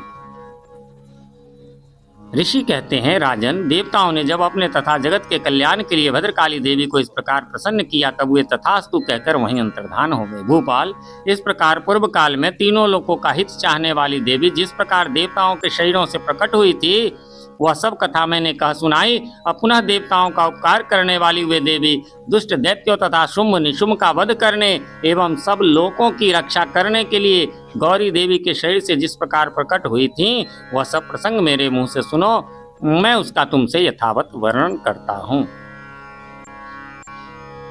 इस प्रकार श्री मार्कंडेय पुराण में सावर्णिक मनवंतर की कथा के अंतर्गत देवी महात्म्य में शक्रादि स्तुति नामक चौथा अध्याय पूरा हुआ। पंचमोध्यायः, देवताओं द्वारा देवी की स्तुति। चंडमुंड के मुख से अंबिका के रूप की प्रशंसा सुनकर शुंभ का उनके पास दूत भेजना और दूत का निराश लौटना। ओम।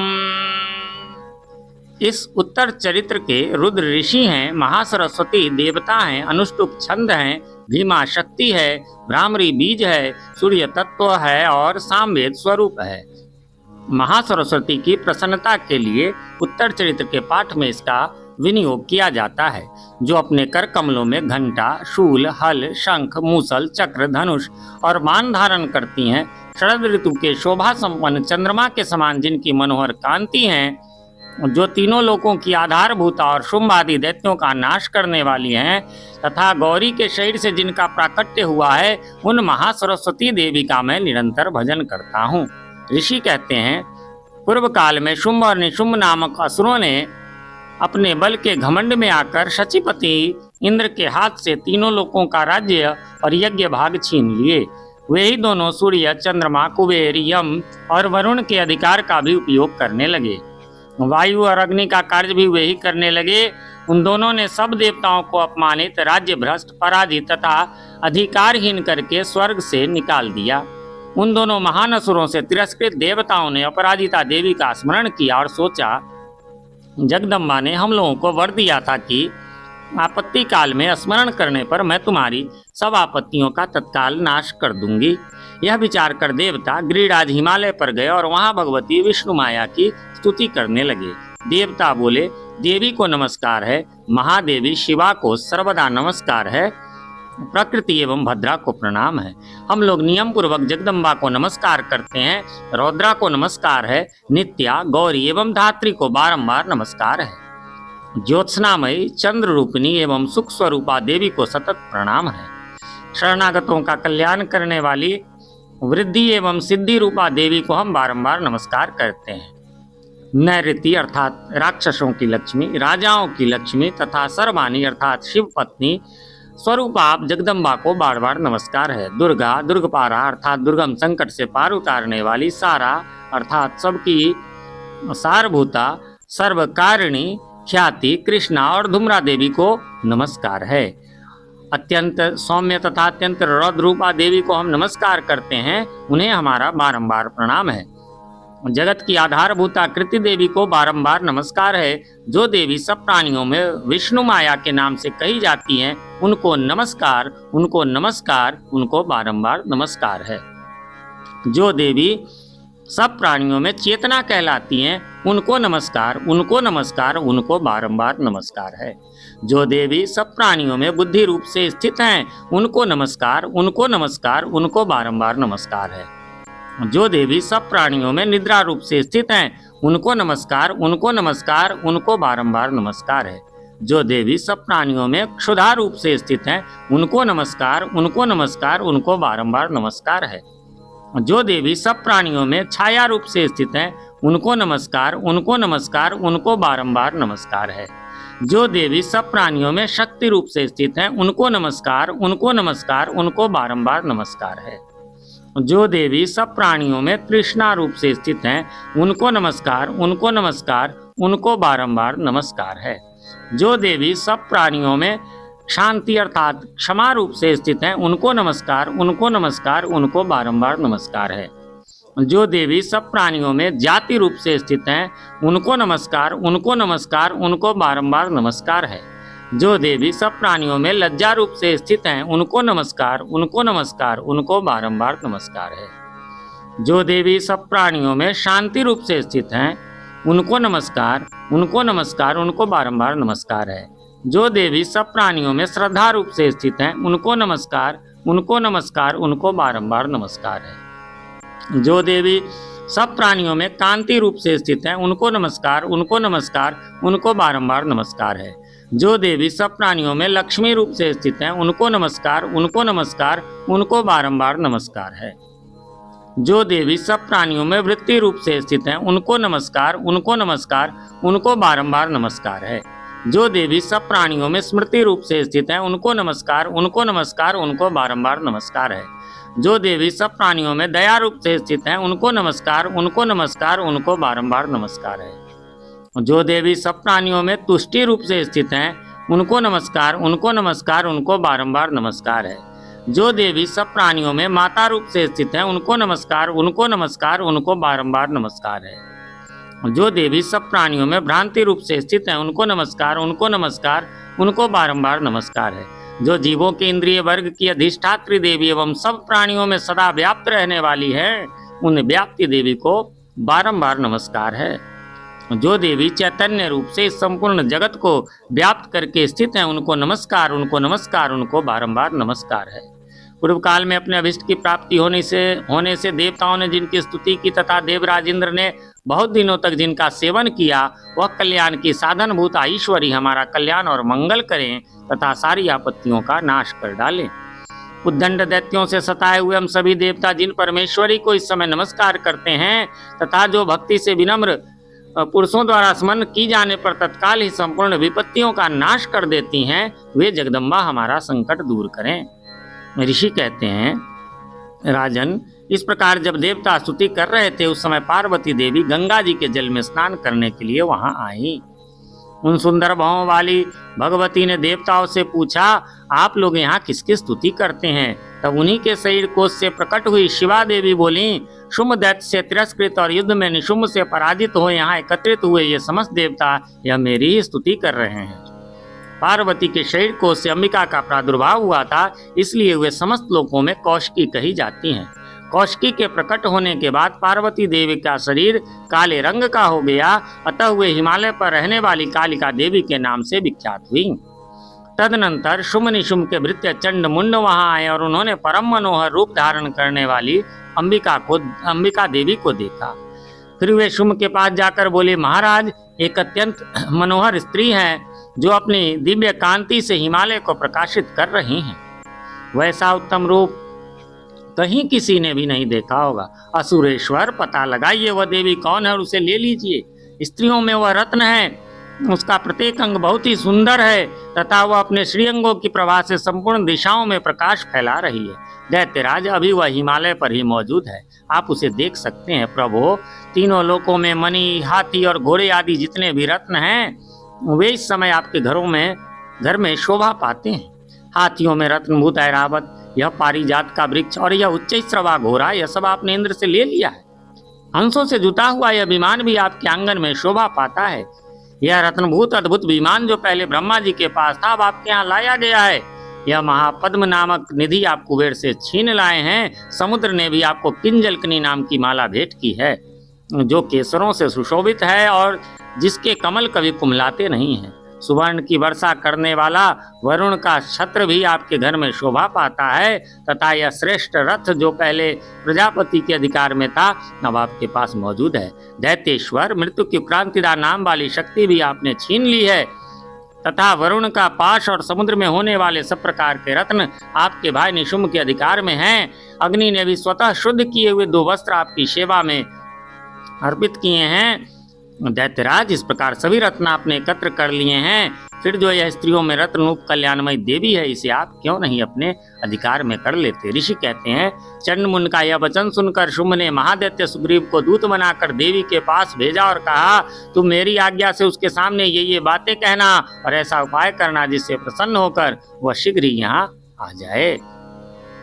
वह दूत पर्वत के अत्यंत रमणीय प्रदेश में जहाँ देवी मौजूद थीं, गया और मधुर वाणी में कोमल वचन बोला। दूत बोला, देवी, दैत्यराज शुंभ इस समय तीनों लोकों के परमेश्वर हैं। मैं उन्हीं का भेजा हुआ दूत हूँ और यहाँ तुम्हारे ही पास आया हूँ। उनकी आज्ञा सब देवता एक स्वर से मानते हैं, कोई उसका उल्लंघन नहीं कर सकता। वे संपूर्ण देवताओं को परास्त कर चुके हैं। उन्होंने तुम्हारे लिए जो संदेश दिया है उसे सुनो। संपूर्ण त्रिलोकी मेरे अधिकार में है, देवता भी मेरी आज्ञा के अधीन चलते हैं। संपूर्ण यज्ञों के भागों को मैं ही पृथक पृथक भोगता हूँ।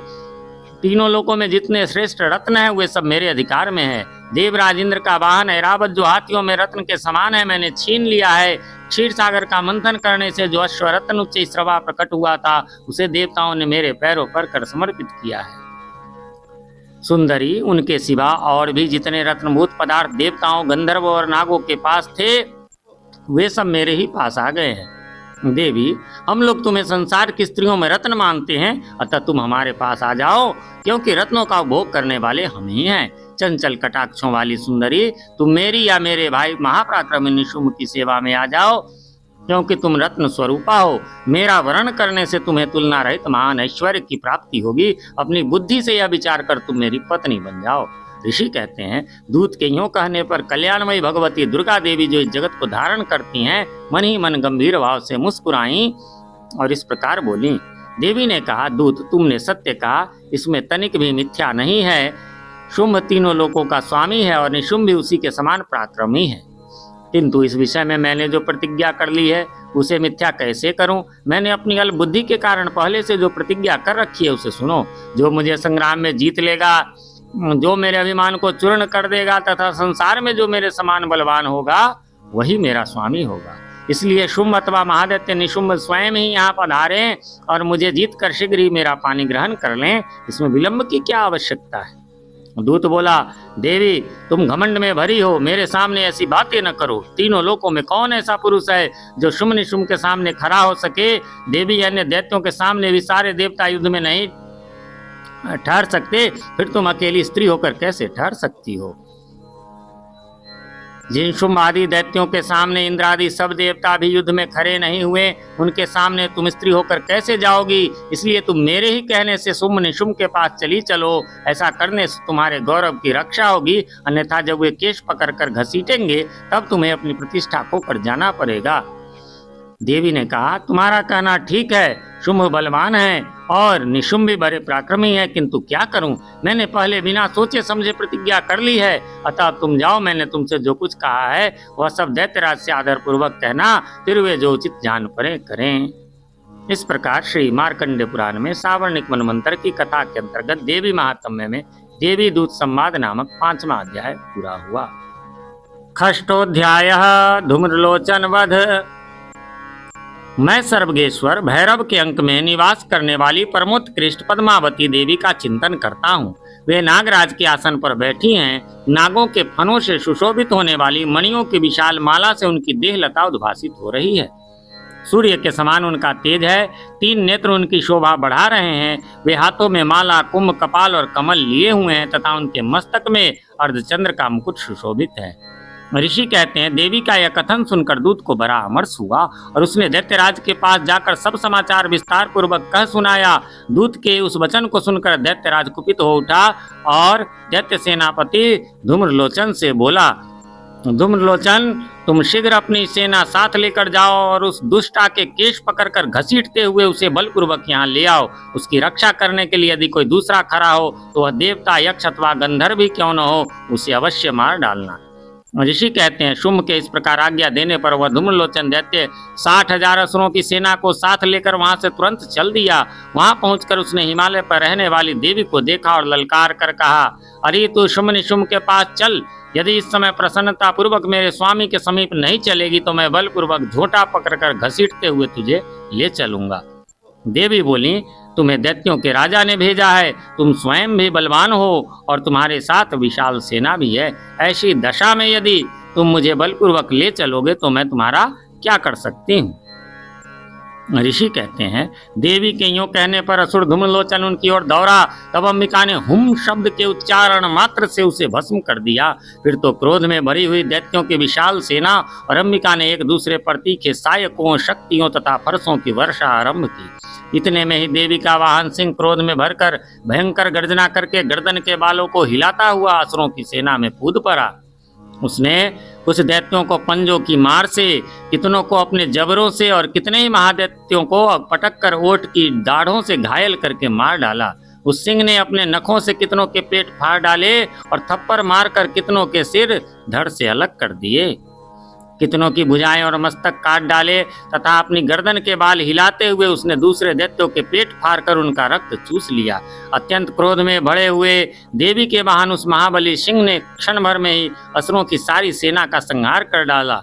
शुंभ ने जब सुना कि देवी ने धूम्रलोचन असुर को मार डाला तथा उसके सिंह ने सारी सेना का सफाया कर डाला तब उस दैत्यराज को बड़ा क्रोध हुआ। उसका ओंठ कांपने लगा। उसने चंड और मुंड नामक दो महादैत्यों को आज्ञा दी, हे चंड और हे मुंड, तुम लोग बहुत बड़ी सेना लेकर वहां जाओ। उस देवी के झोंटे पकड़कर अथवा उसे बांधकर शीघ्र यहाँ ले आओ। यदि इस प्रकार उसको लाने में संदेह हो तो युद्ध में सब प्रकार के अस्त्र शस्त्रों तथा समस्त आसुरी सेना का प्रयोग करके उसकी हत्या कर डालना। उस दुष्टा की हत्या होने तथा सिंह के भी मारे जाने पर उस अंबिका को बांधकर साथ ले शीघ्र ही लौट आना। इस प्रकार श्री मार्कंडेय पुराण में सावर्णिक मनवंतर की कथा के अंतर्गत देवी महात्म्य में धूम्रलोचन वध नामक 6ठा अध्याय पूर्ण हुआ। सप्तमोध्यायः चंड और मुंड का वध। मैं मातंगी देवी का ध्यान करता हूँ। वे रत्नमय सिंहासन पर बैठकर पढ़ते हुए तोते का मधुर शब्द सुन रही हैं। उनके शरीर का वर्ण श्याम है। वे अपना एक पैर कमल पर रखे हुए हैं और मस्तक पर अर्ध चंद्र धारण करती हैं तथा कल्हार पुष्पों की माला धारण किए वीणा बजाती हैं। उनके अंग में कसी हुई चोली शोभा पा रही है। वे लाल रंग की साड़ी पहने हाथ में शंखमय पात्र लिए हुए हैं। उनके बदन पर मधु का हल्का हल्का प्रभाव जान पड़ता है और ललाट में मेहंदी शोभा दे रही है। ऋषि कहते हैं, तदनंतर शुंभ की आज्ञा पाकर वे चंड, मुंड आदि दैत्य चतुरंगनी सेना के साथ अस्त्र शस्त्रों से सुसज्जित हो चल दिए। फिर गिरिराज हिमालय के सुवर्ण में ऊंचे शिखर पर पहुंचकर उन्होंने सिंह पर बैठी देवी को देखा। वे मंद मंद मुस्कुरा रही थी। उन्हें देखकर दैत्य लोग तत्परता से पकड़ने का उद्योग करने लगे। किसी ने धनुष तान लिया, किसी ने तलवार संभाली और कुछ लोग देवी के पास आकर खड़े हो गए। तब अंबिका ने उन शत्रुओं के प्रति बड़ा क्रोध किया। उस समय क्रोध के कारण उनका मुख काला पड़ गया, ललाट में भौहें टेढ़ी हो गई और वहां से तुरंत विकराल मुखी काली प्रकट हुई जो तलवार और पास लिए हुए थी। वे विचित्र खटवांग धारण किए और चीते के चर्म की साड़ी पहने नरमुंडों की माला से विभूषित थी। उनके शरीर का मांस सूख गया था, केवल हड्डियों का ढांचा था जिससे वे अत्यंत भयंकर जान पड़ती थी। उनका मुख बहुत विशाल था, जीभ लपलपाने के कारण वे और भी डरावनी प्रतीत होती थी। उनकी आंखें भीतर को धसी हुई और कुछ लाल थी। वे अपनी भयंकर गर्जना से संपूर्ण दिशाओं को गुंजा रही थी। बड़े बड़े दैत्यों का वध करती हुई वे कालिका देवी बड़े वेग से दैत्यों की उस सेना पर टूट पड़ी और उन सबको भक्षण करने लगी। वे पार्श्वरक्षकों, अंकुशधारी महावतों, योद्धाओं और घंटा सहित कितने ही हाथियों को एक ही हाथ से पकड़कर मुंह में डाल लेती थी।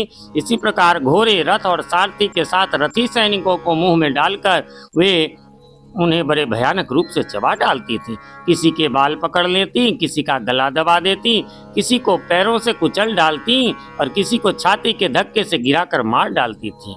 वे असुरों के छोड़े हुए बड़े बड़े अस्त्र शस्त्र मुंह से पकड़ लेती और रोष में भरकर उनको दांतों से पीस डालती थी। काली ने बलवान एवं दुरात्मा दैत्यों की वह सारी सेना रौंद डाली, खा डाली और कितनों को मार भगाया। कोई तलवार के घाट उतारे गए, कोई खटवांग से पीटे गए और कितने ही असुर दांतों के अग्रभाग से कुचले जाकर मृत्यु को प्राप्त हुए। इस प्रकार देवी ने असुरों की उस सारी सेना को क्षण भर में मार गिराया।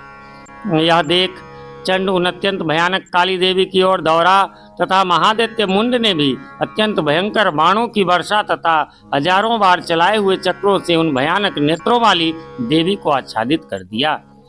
वे अनेकों चक्र देवी के मुख में समाते हुए ऐसे जान पड़े मानो सूर्य के बहुतेरे मंडल बादलों के उदर में प्रवेश कर रहे हों।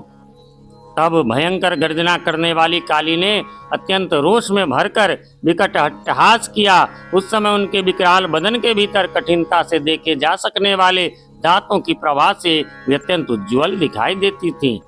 देवी ने बहुत बड़ी तलवार हाथ में ले हंग का उच्चारण करके चंड पर धावा किया और उसके केश पकड़कर उसी तलवार से उसका मस्तक काट डाला। चंड को मारा गया देख मुंड भी देवी की ओर दौड़ा। तब देवी ने रोष में भरकर उसे भी तलवार से घायल करके धरती पर सुला दिया। महापराक्रमी चंड और मुंड को मारा गया देख मरने से बची हुई बाकी सेना भय से व्याकुल हो चारों ओर भाग गई। तदनंतर काली ने चंड और मुंड का मस्तक हाथ में ले चंडिका के पास जाकर प्रचंड अट्टहास करते हुए कहा, देवी, मैंने चंड और मुंड नामक इन दो महापशुओं को तुम्हें भेंट किया। अब युद्ध यज्ञ में तुम शुंभ और निशुंभ का स्वयं ही वध करना। ऋषि कहते हैं, वहां लाए हुए उन चंड मुंड नामक महादैत्यों को देखकर कल्याणमयी चंडी ने काली से मधुर वाणी में कहा, देवी, तुम चंड और मुंड को लेकर मेरे पास आई हो, इसलिए संसार में चामुंडा के नाम से तुम्हारी ख्याति होगी। इस प्रकार श्री मार्कंडेय पुराण में सावर्णिक मनवंतर की कथा के अंतर्गत देवी महात्म्य में चंड मुंड वध नामक 7वां अध्याय पूर्ण हुआ। अष्टमोध्यायः रक्त बीज वध। मैं अणिमा आदि सिद्धिमय किरणों से आवृत भवानी का ध्यान करता हूँ। उनके शरीर का रंग लाल है, नेत्रों में करुणा लहरा रही है तथा हाथों में पाश, अंकुश, बाण और धनुष शोभा पाते हैं। ऋषि कहते हैं, चंड और मुंड नामक दैत्यों के मारे जाने पर तथा बहुत सी सेना का संहार हो जाने पर दैत्यों के राजा प्रतापी शुंभ के मन में बड़ा क्रोध हुआ और उसने दैत्यों की संपूर्ण सेना को युद्ध के लिए कूच करने की आज्ञा दी। वह बोला, आज उदययुध नाम के 86 दैत्य सेनापति अपनी सेनाओं के साथ युद्ध के लिए प्रस्थान करें। कंबू नाम वाले दैत्यों के 84 सेना नायक अपनी वाहिनी से घिरे हुए यात्रा करें। 50 कोटि वीर्य कुल के और 100 धम्र कुल के असुर सेनापति मेरी आज्ञा से सेना सहित कूच करें। कालक, दौहार्द, मौर्य और काल के असुर भी युद्ध के लिए तैयार हो मेरी आज्ञा से तुरंत प्रस्थान करें। भयानक शासन करने वाला असुरराज शुंभ इस प्रकार आज्ञा दे सहस्त्रों बड़ी बड़ी सेनाओं के साथ युद्ध के लिए प्रस्थित हुआ। उसकी अत्यंत भयंकर सेना आती देख चंडिका ने अपने धनुष की टंकार से पृथ्वी और आकाश के बीच का भाग गुंजा दिया। राजन, तदनंतर देवी के सिंह ने भी बड़े जोर जोर से दहाड़ना आरंभ किया। फिर अंबिका ने घंटे के शब्द से उस ध्वनि को और भी बढ़ा दिया। धनुष की टंकार, सिंह की दहाड़ और घंटे की ध्वनि से संपूर्ण दिशाएं गूंजी थी। उस भयंकर शब्द से काली ने अपने विकराल मुख को और भी बढ़ा लिया तथा इस प्रकार वे विजयिनी हुई। उस तुमुल नाद को सुनकर दैत्यों की सेनाओं ने चारों ओर से आकर चंडिका देवी, सिंह तथा काली देवी को क्रोधपूर्वक घेर लिया। राजन, इसी बीच में असुरों के विनाश तथा देवताओं के अभ्युदय के लिए ब्रह्मा, शिव, कार्तिकेय, विष्णु तथा इंद्र आदि देवों की शक्तियां जो अत्यंत पराक्रम और बल से संपन्न थीं, उनके शरीरों से निकलकर उन्हीं के रूप में चंडिका देवी के पास गए। जिस देवता का जैसा रूप, जैसी वेशभूषा और जैसा वाहन है, ठीक वैसे ही साधनों से संपन्न हो उसकी शक्ति असुरों से युद्ध करने के लिए आई। सबसे पहले हंसयुक्त विमान पर बैठी हुई अक्षुत्र और कमंडलू से सुशोभित ब्रह्मा जी की शक्ति उपस्थित हुई, जिसे ब्रह्मानी कहते हैं। महादेव जी की शक्ति वृषभ पर आरूढ़ हो, हाथों में श्रेष्ठ त्रिशूल धारण किए, महानाग का कंकण पहने, मस्तक में चंद्र रेखा से विभूषित हो वहां आ पहुंची। कार्तिकेय जी की शक्ति रूपा जगदम्बिका उन्हीं का रूप धारण किए श्रेष्ठ मयूर पर आरूढ़ हो, हाथों में शक्ति लिए दैत्यों से युद्ध करने के लिए आई। इसी प्रकार भगवान विष्णु की शक्ति गरुड़ पर विराजमान हो, शंख चक्र गदा शारंग धनुष तथा खड्ग हाथ में लिए वहां आई। अनुपम यज्ञवाराह का रूप धारण करने वाले श्री हरि की जो शक्ति है वह भी वाराह शरीर धारण करके वहां उपस्थित हुई। नारसिंगी शक्ति भी नृसिंह के समान शरीर धारण करके वहां आई। उसकी गर्दन के बालों के झटके से आकाश के तारे बिखरे पड़ते थे। इसी प्रकार इंद्र की शक्ति वज्र हाथ में लिए गजराज ऐरावत पर बैठकर आई। उसके भी सहस्त्र नेत्र थे, इंद्र का जैसा रूप है वैसा ही उसका भी था। तदनंतर उन देव शक्तियों से घिरे हुए महादेव जी ने चंडिका से कहा, मेरी प्रसन्नता के लिए तुम शीघ्र ही इन असुरों का संहार करो। तब देवी के शरीर से अत्यंत भयानक और परम उग्र चंडिका शक्ति प्रकट हुई, जो सैकड़ों गिदरियों की भांति आवाज करने वाली थी। उस अपराजिता देवी ने धूमिल जटा वाले महादेव जी से कहा, भगवान आप शुभ निशुभ के पास दूत बनकर जाइए और उन अत्यंत गर्वीले दानव शुभ एवं निशुभ दोनों से कहिए, साथ ही उनके अतिरिक्त भी जो दानव युद्ध के लिए वहां उपस्थित हों उनको भी यह संदेश दीजिए, दैत्यों यदि तुम जीवित रहना चाहते हो तो पाताल लोक को लौट जाओ, इंद्र को त्रिलोकी का राज्य मिल जाए और देवता यज्ञ भाग का उपभोग करे। यदि बल के घमंड में आकर तुम युद्ध की अभिलाषा रखते हो तो आओ, मेरी शिवाएं अर्थात योगिनियां तुम्हारे कच्चे मांस से तृप्त हों। चूंकि उस देवी ने भगवान शिव को दूत के कार्य में नियुक्त किया था, इसलिए वह शिवदूती के नाम से संसार में विख्यात हुई।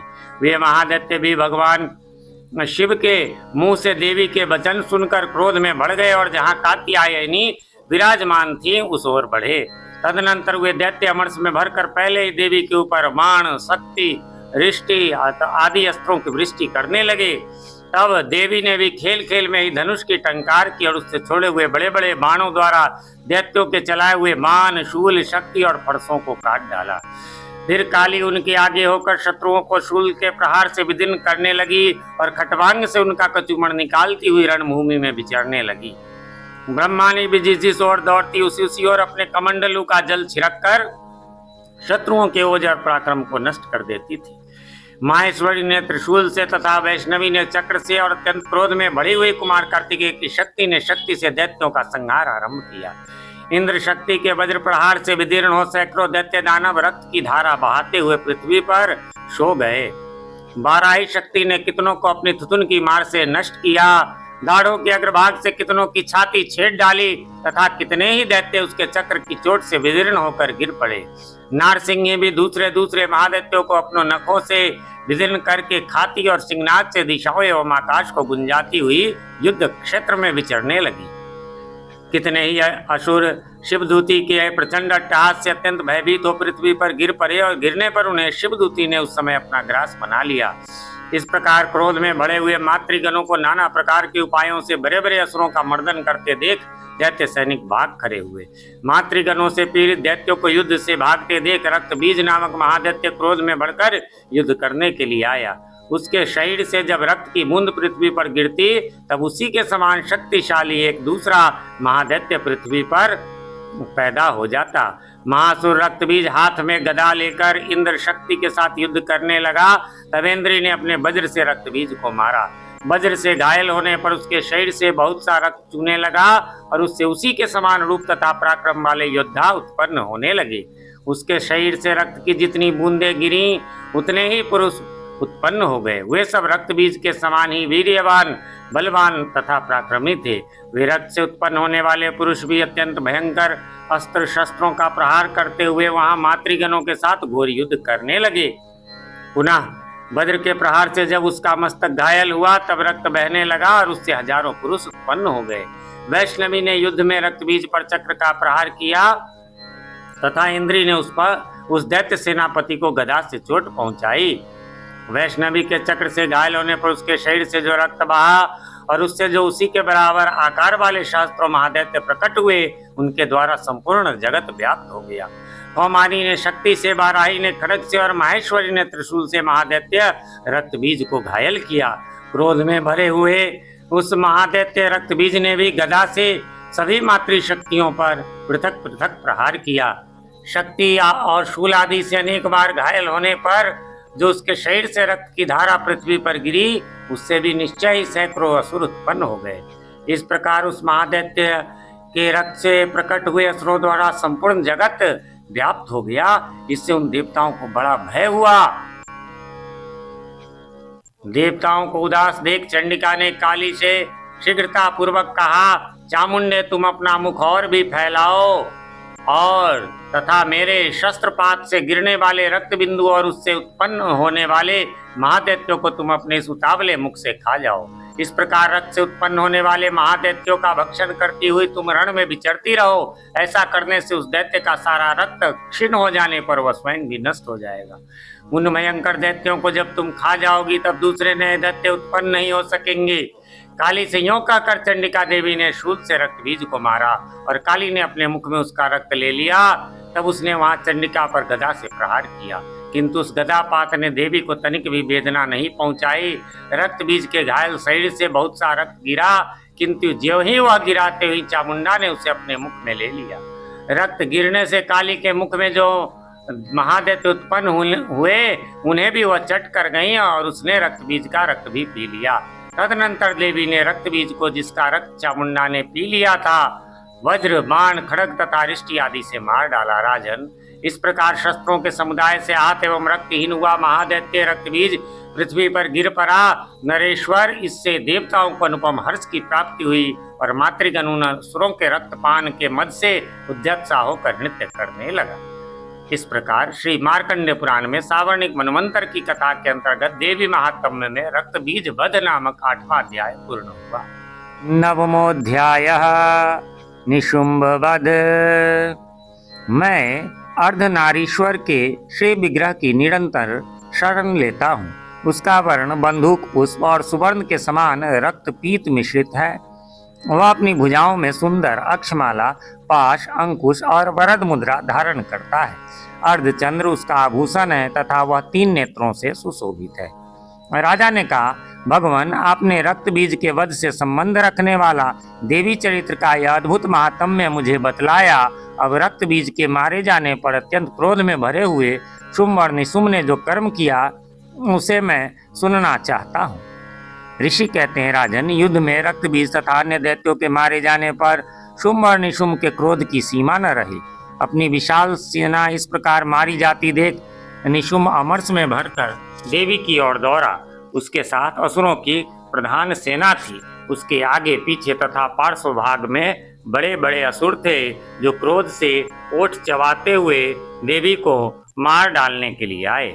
महापराक्रमी शुंभ भी अपनी सेना के साथ मातृगणों से युद्ध करके क्रोधवश चंडिका को मारने के लिए आ पहुंचा। तब देवी के साथ शुंभ और निशुंभ का घोर संग्राम छिड़ गया। वे दोनों दैत्य मेघों की भांति बाणों की भयंकर वृष्टि कर रहे थे। उन दोनों के चलाए हुए बाणों को चंडिका ने अपने बाणों के समूह से तुरंत काट डाला और शस्त्र समूहों की वर्षा करके उन दोनों दैत्यपतियों के अंगों में भी चोट पहुंचाई। निशुंभ ने तीखी तलवार और चमकती हुई ढाल लेकर देवी के श्रेष्ठ वाहन सिंह के मस्तक पर प्रहार किया। अपने वाहन को चोट पहुंचने पर देवी ने क्षुरप्र नामक बाण से निशुंभ की श्रेष्ठ तलवार तुरंत ही काट डाली और उसकी ढाल को भी, जिसमें 8 चांद जरे थे, खंड खंड कर दिया। ढाल और तलवार के कट जाने पर उस असुर ने शक्ति चलाई, किंतु सामने आने पर देवी ने चक्र से उसके भी 2 टुकड़े कर दिए। अब तो निशुंभ क्रोध से जल उठा और उस दानव ने देवी को मारने के लिए शूल उठाया, किंतु देवी ने समीप आने पर उसे भी मुक्के से मारकर चूर्ण कर दिया। तब उसने गदा घुमाकर चंडी के ऊपर चलाई, परंतु वह भी देवी के त्रिशूल से कटकर भस्म हो गई। तदनंतर दैत्यराज निशुंभ को फरसा हाथ में लेकर आते देख देवी ने बाण समूहों से घायल कर धरती पर सुला दिया। उस भयंकर पराक्रमी भाई निशुंभ के धराशायी हो जाने पर शुंभ को बड़ा क्रोध हुआ और अंबिका का वध करने के लिए वह आगे बढ़ा। रथ पर बैठे बैठे ही उत्तम आयुधों से सुशोभित अपनी बड़ी बड़ी 8 अनुपम भुजाओं से समूचे आकाश को ढककर वह अद्भुत शोभा पाने लगा। उसे आते देख देवी ने शंख बजाया और धनुष की प्रत्यंचा का भी अत्यंत दुस्सह शब्द किया। साथ ही अपने घंटे के शब्द से जो समस्त दैत्य सैनिकों का तेज नष्ट करने वाला था, संपूर्ण दिशाओं को व्याप्त कर दिया। तदनंतर सिंह ने भी अपनी धार से, जिसे सुनकर बड़े बड़े गजराजों का महान मद दूर हो जाता था, आकाश, पृथ्वी और 10 दिशाओं को गुंजा दिया। फिर काली ने आकाश में उछलकर अपने दोनों हाथों से पृथ्वी पर आघात किया। उससे ऐसा भयंकर शब्द हुआ जिससे पहले के सभी शब्द शांत हो गए। तत्पश्चात शिवदूती ने दैत्यों के लिए अमंगलजनक अट्टहास किया। इन शब्दों को सुनकर समस्त असुर थर्रा उठे, किंतु शुंभ को बड़ा क्रोध हुआ। उस समय देवी ने जब शुंभ को लक्ष्य करके कहा, ओ दुरात्मन, खड़ा रह, खड़ा रह, तभी आकाश में खड़े हुए देवता बोल उठे, जय हो, जय हो। शुंभ ने वहां आकर ज्वालाओं से युक्त अत्यंत भयानक शक्ति चलाई। अग्निमय पर्वत के समान आती हुई उस शक्ति को देवी ने बड़ी भारी लूके से दूर हटा दिया। उस समय शुंभ के सिंहनाद से तीनों लोग गूंज उठे। राजन, उसकी प्रतिध्वनि से वज्रपात के समान भयानक शब्द हुआ जिसने अन्य सब शब्दों को जीत लिया। शुंभ के चलाए हुए बाणों के देवी ने और देवी के चलाए हुए बाणों के शुंभ ने अपने भयंकर बाणों द्वारा सैकड़ों और हजारों टुकड़े कर दिए। तब क्रोध में भरी हुई चंडिका ने शुंभ को शूल से मारा। उसके आघात से मूर्छित वह पृथ्वी पर गिर पड़ा।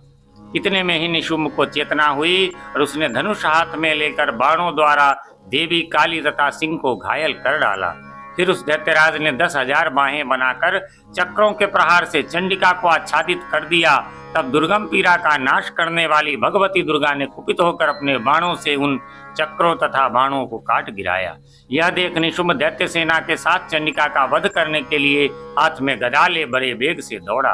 उसके आते ही चंडी ने तीखी धार वाली तलवार से उसकी गदा को शीघ्र ही काट डाला।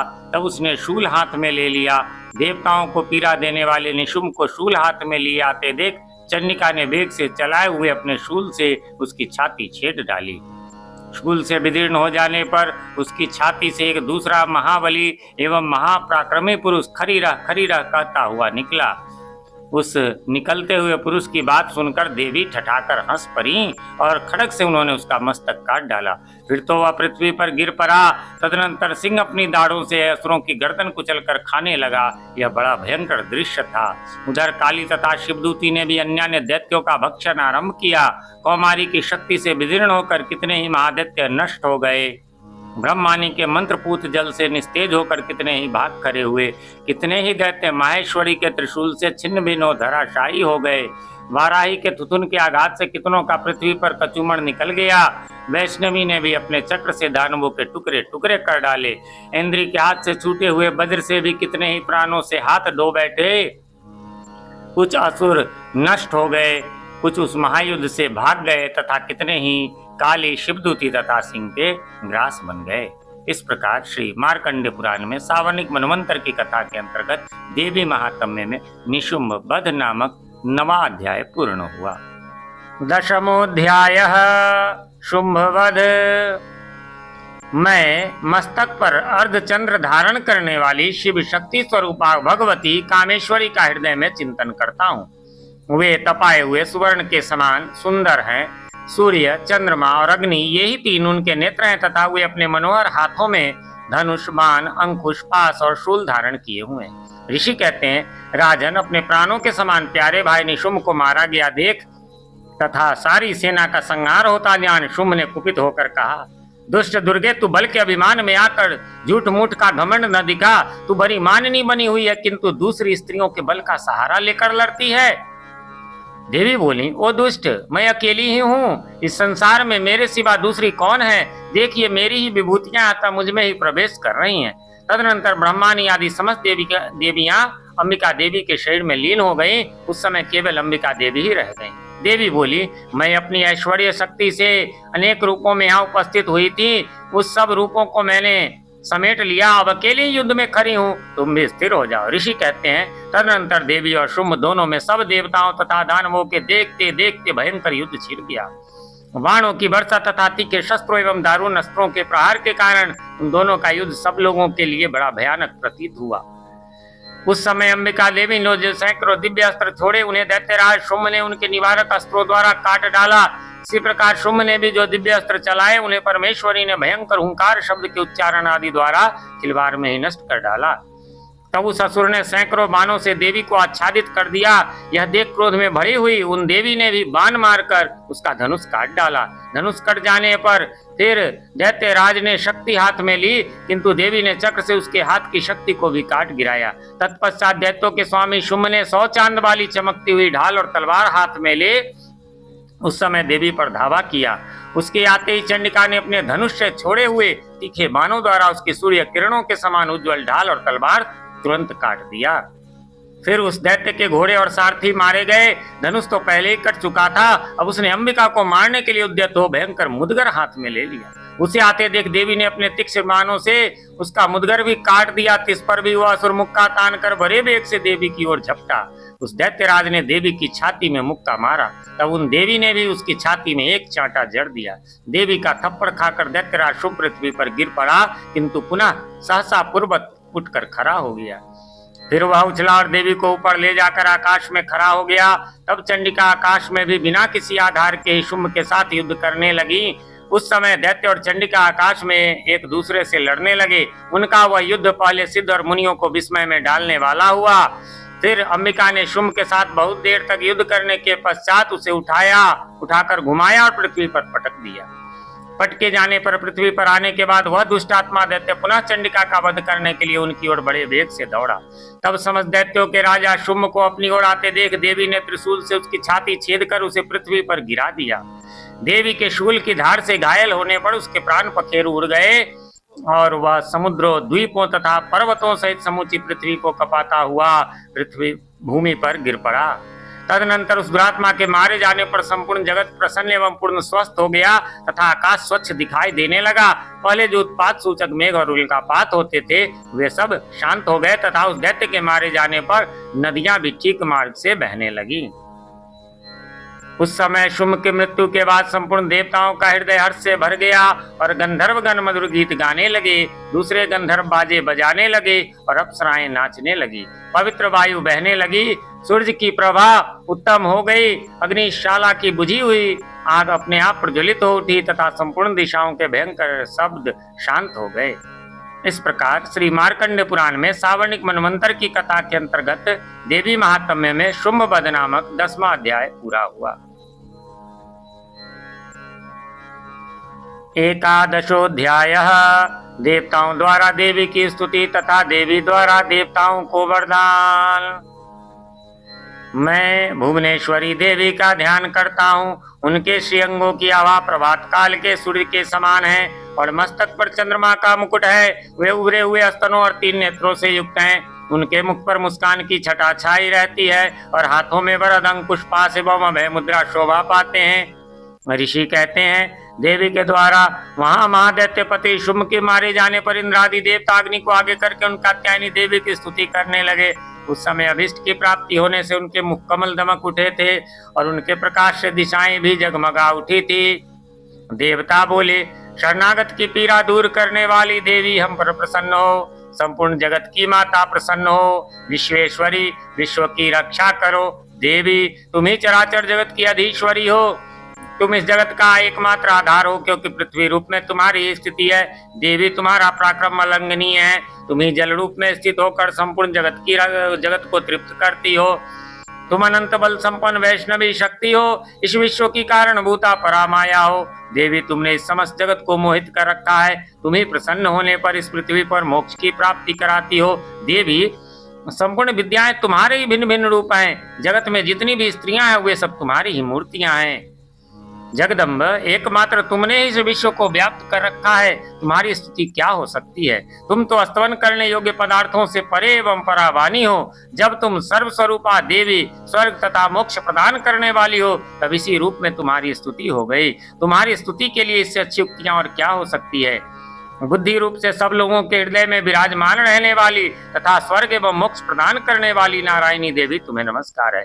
कला काष्ठ आदि के रूप में क्रमशः परिणाम की ओर ले जाने वाली तथा विश्व का उपसंहार करने में समर्थ नारायणी तुम्हें नमस्कार है। नारायणी तुम सब प्रकार का मंगल प्रदान करने वाली मंगलमयी हो, कल्याणदायिनी शिवा हो, सब पुरुषार्थों को सिद्ध करने वाली शरणागत वत्सला और तीन नेत्रों वाली एवं गौरी हो, तुम्हें नमस्कार है। तुम सृष्टि पालन और संहार की शक्तिभूता सनातनी देवी, गुणों का आधार तथा सर्वगुणमयी हो, नारायणी तुम्हें नमस्कार है। शरण में आए हुए दीनों एवं पीड़ितों की रक्षा में संलग्न रहने वाली तथा सबकी पीड़ा दूर करने वाली नारायणी देवी तुम्हें नमस्कार है। नारायणी तुम ब्रह्मांड का रूप धारण करके अंशों से जुटे हुए विमान पर बैठती तथा कुश मिश्रित जल छिड़कती रहती हो, तुम्हें नमस्कार है। माहेश्वरी रूप से त्रिशूल चंद्रमा एवं सर्प को धारण करने वाली तथा महान वृषभ की पीठ पर बैठने वाली नारायणी देवी तुम्हें नमस्कार है। मोड़ों और मुर्गों से घिरी रहने वाली तथा महाशक्ति धारण करने वाली कौमारी रूप धारणी निष्पापे नारायणी तुम्हें नमस्कार है। शंख चक्र गदा तथा शारंग धनुष उत्तम आयुधों को धारण करने वाली वैष्णवी शक्ति रूपा नारायणी तुम प्रसन्न हो, तुम्हें नमस्कार है। हाथ में भयानक महाचक्र लिए और दाढ़ों पर धरती को उठाए वाराही रूप धारणी कल्याणमयी नारायणी तुम्हें नमस्कार है। भयंकर नृसिंह रूप से दैत्यों के वध के लिए उद्योग करने वाली तथा त्रिभुवन की रक्षा में संलग्न रहने वाली नारायणी तुम्हें नमस्कार है। मस्तक पर किरीट और हाथ में महावज्र धारण करने वाली, सहस्त्र नेत्रों के कारण उद्दीप्त दिखाई देने वाली और वृत्रासुर के प्राणों का अपहरण करने वाली इंद्र शक्ति रूपा नारायणी देवी तुम्हें नमस्कार है। शिवदूती रूप से दैत्यों की महती सेना का संहार करने वाली, भयंकर रूप धारण तथा विकट गर्जना करने वाली नारायणी तुम्हें नमस्कार है। दाढ़ों के कारण विकराल मुख वाली, मुंडमाला से विभूषित मुंड मर्दिनी चामुंडा रूपा नारायणी तुम्हें नमस्कार है। लक्ष्मी, लज्जा, महाविद्या, श्रद्धा, पुष्टि, स्वधा, ध्रुवा, महारात्रि तथा महाविद्या रूपा नारायणी तुम्हें नमस्कार है। मेधा, सरस्वती, वरा, भूति, बाब्रवी, तामसी तथा ईशा रूपनी नारायणी तुम्हें नमस्कार है। सर्व स्वरूपा, सर्वेश्वरी तथा सब प्रकार की शक्तियों से संपन्न दिव्य रूपा दुर्गे देवी सब भयों से हमारी रक्षा करो, तुम्हें नमस्कार है। कात्यायनी, यह तीन लोचनों से विभूषित तुम्हारा सौम्य मुख सब प्रकार के भयों से हमारी रक्षा करे, तुम्हें नमस्कार है। भद्रकाली, ज्वालाओं के कारण विकराल प्रतीत होने वाला, अत्यंत भयंकर और समस्त असुरों का संहार करने वाला तुम्हारा त्रिशूल भय से हमें बचाए, तुम्हें नमस्कार है। देवी, जो अपनी ध्वनि से संपूर्ण जगत को व्याप्त करके दैत्यों के तेज नष्ट किए देता है, वह तुम्हारा घंटा हम लोगों की पापों से उसी प्रकार रक्षा करे जैसे माता अपने पुत्रों की बुरे कर्मों से रक्षा करती है। चंडिके, तुम्हारे हाथों में सुशोभित खड्ग जो असुरों के रक्त और चर्बी से चर्चित है, हमारा मंगल करे, हम तुम्हें नमस्कार करते हैं। देवी, तुम प्रसन्न होने पर सब रोगों को नष्ट कर देती हो और कुपित होने पर मनोवांछित सभी कामनाओं का नाश कर देती हो। जो लोग तुम्हारी शरण में जा चुके हैं उन पर विपत्ति तो आती ही नहीं, तुम्हारी शरण में गए हुए मनुष्य दूसरों को शरण देने वाले हो जाते हैं। देवी अंबिके, तुमने अपने स्वरूप को अनेक भागों में विभक्त करके नाना प्रकार के रूपों से जो इस समय इन धर्मद्रोही महादैत्यों का संहार किया है, वह सब दूसरी कौन कर सकती थी। विद्याओं में ज्ञान को प्रकाशित करने वाले शास्त्रों में तथा आदि वाक्यों में तुम्हारे सिवा और किसका वर्णन है, तथा तुमको छोड़कर दूसरी कौन ऐसी शक्ति है जो इस विश्व को अज्ञान में घोर अंधकार से परिपूर्ण ममता रूपी गड्ढे में निरंतर भटका रही हो। जहाँ राक्षस, जहाँ भयंकर विष वाले सर्प, जहाँ शत्रु, जहाँ लुटेरों की सेना और जहाँ दावानल हो, वहां तथा समुद्र के बीच में भी साथ रहकर तुम विश्व की रक्षा करती हो। विश्वेश्वरी, तुम विश्व का पालन करती हो, विश्व रूपा हो इसलिए संपूर्ण विश्व को धारण करती हो। तुम भगवान विश्वनाथ की भी वंदनिया हो। जो लोग भक्ति पूर्वक तुम्हारे सामने मस्तक झुकाते हैं वे संपूर्ण विश्व को आश्रय देने वाले होते हैं। देवी प्रसन्न हो, जैसे इस समय असुरों का वध करके तुमने शीघ्र ही हमारी रक्षा की है, उसी प्रकार सदा हमें शत्रुओं के भय से बचाओ। संपूर्ण जगत का पाप नष्ट कर दो और उत्पात एवं पापों के फलस्वरूप प्राप्त होने वाले महामारी आदि बड़े बड़े उपद्रवों को शीघ्र दूर कर दो। विश्व की पीड़ा दूर करने वाली देवी, हम तुम्हारे चरणों पर पड़े हुए हैं, हम पर प्रसन्न हो। त्रिलोक निवासियों की पूजनीय परमेश्वरी सब लोगों को वरदान दो। देवी बोली, देवताओं, मैं वर देने को तैयार हूँ। तुम्हारे मन में जिसकी इच्छा हो वह वर मांग लो, संसार के लिए उस उपकारक वर को मैं अवश्य दूंगी। देवता बोले, सर्वेश्वरी तुम इसी प्रकार तीनों लोकों की समस्त बाधाओं को शांत करो और हमारे शत्रुओं का नाश करती रहो। देवी बोली, देवताओं, वैवस्वत मनवंतर के 28वें युग में शुंभ और निशुंभ नाम के दो अन्य महादैत्य उत्पन्न होंगे। तब मैं नंदगोप के घर में उनकी पत्नी यशोदा के गर्भ से अवतीर्ण हो विंध्याचल में जाकर रहूंगी और उक्त दोनों असुरों का नाश करूंगी। फिर अत्यंत भयंकर रूप से पृथ्वी पर अवतार ले मैं वैप्रचित नाम वाले दानवों का वध करूंगी। उस समय उन भयंकर महादैत्यों को भक्षण करते समय मेरे दांत अनार के फूल की भांति लाल हो जाएंगे। तब स्वर्ग में देवता और मर्तलोक में मनुष्य सदा मेरी स्तुति करते हुए मुझे रक्त दंतिका कहेंगे। फिर जब पृथ्वी पर 100 वर्षों के लिए वर्षा रुक जाएगी और पानी का अभाव हो जाएगा, उस समय मुनियों के स्तवन करने पर मैं पृथ्वी पर योनिजा रूप में प्रकट होऊंगी और 100 नेत्रों से मुनियों को देखूंगी। अतः मनुष्य शताक्षी इस नाम से मेरा कीर्तन करेंगे। देवताओं, उस समय मैं अपने शरीर से उत्पन्न हुए शाकों द्वारा समस्त संसार का भरण पोषण करूंगी। जब तक वर्षा नहीं होगी तब तक वे शाक ही सबके प्राणों की रक्षा करेंगे। ऐसा करने के कारण पृथ्वी पर शाकंभरी के नाम से मेरी ख्याति होगी। उसी अवतार में मैं दुर्गम नामक महादैत्य का वध भी करूंगी। इससे मेरा नाम दुर्गा देवी के रूप से प्रसिद्ध होगा। फिर मैं जब भीम रूप धारण करके मुनियों की रक्षा के लिए हिमालय पर रहने वाले राक्षसों का भक्षण करूंगी, उस समय सब मुनि भक्ति से नतमस्तक होकर मेरी स्तुति करेंगे। तब मेरा नाम भीमा देवी के रूप में विख्यात होगा। जब अरुण नामक दैत्य तीनों लोकों में भारी उपद्रव मचाएगा, तब मैं तीनों लोकों का हित करने के लिए 6 पैरों वाले असंख्य भ्रमरों का रूप धारण करके उस महादैत्य का वध करूंगी। उस समय सब लोग भ्रामरी के नाम से चारों ओर मेरी स्तुति करेंगे। इस प्रकार जब जब संसार में दानवीय बाधा उपस्थित होगी, तब तब अवतार लेकर मैं शत्रुओं का संहार करूंगी। इस प्रकार श्री मार्कंडेय पुराण में सावर्णिक मनवंतर की कथा के अंतर्गत देवी महात्म्य में देवी स्तुति नामक 11वां अध्याय पूर्ण हुआ।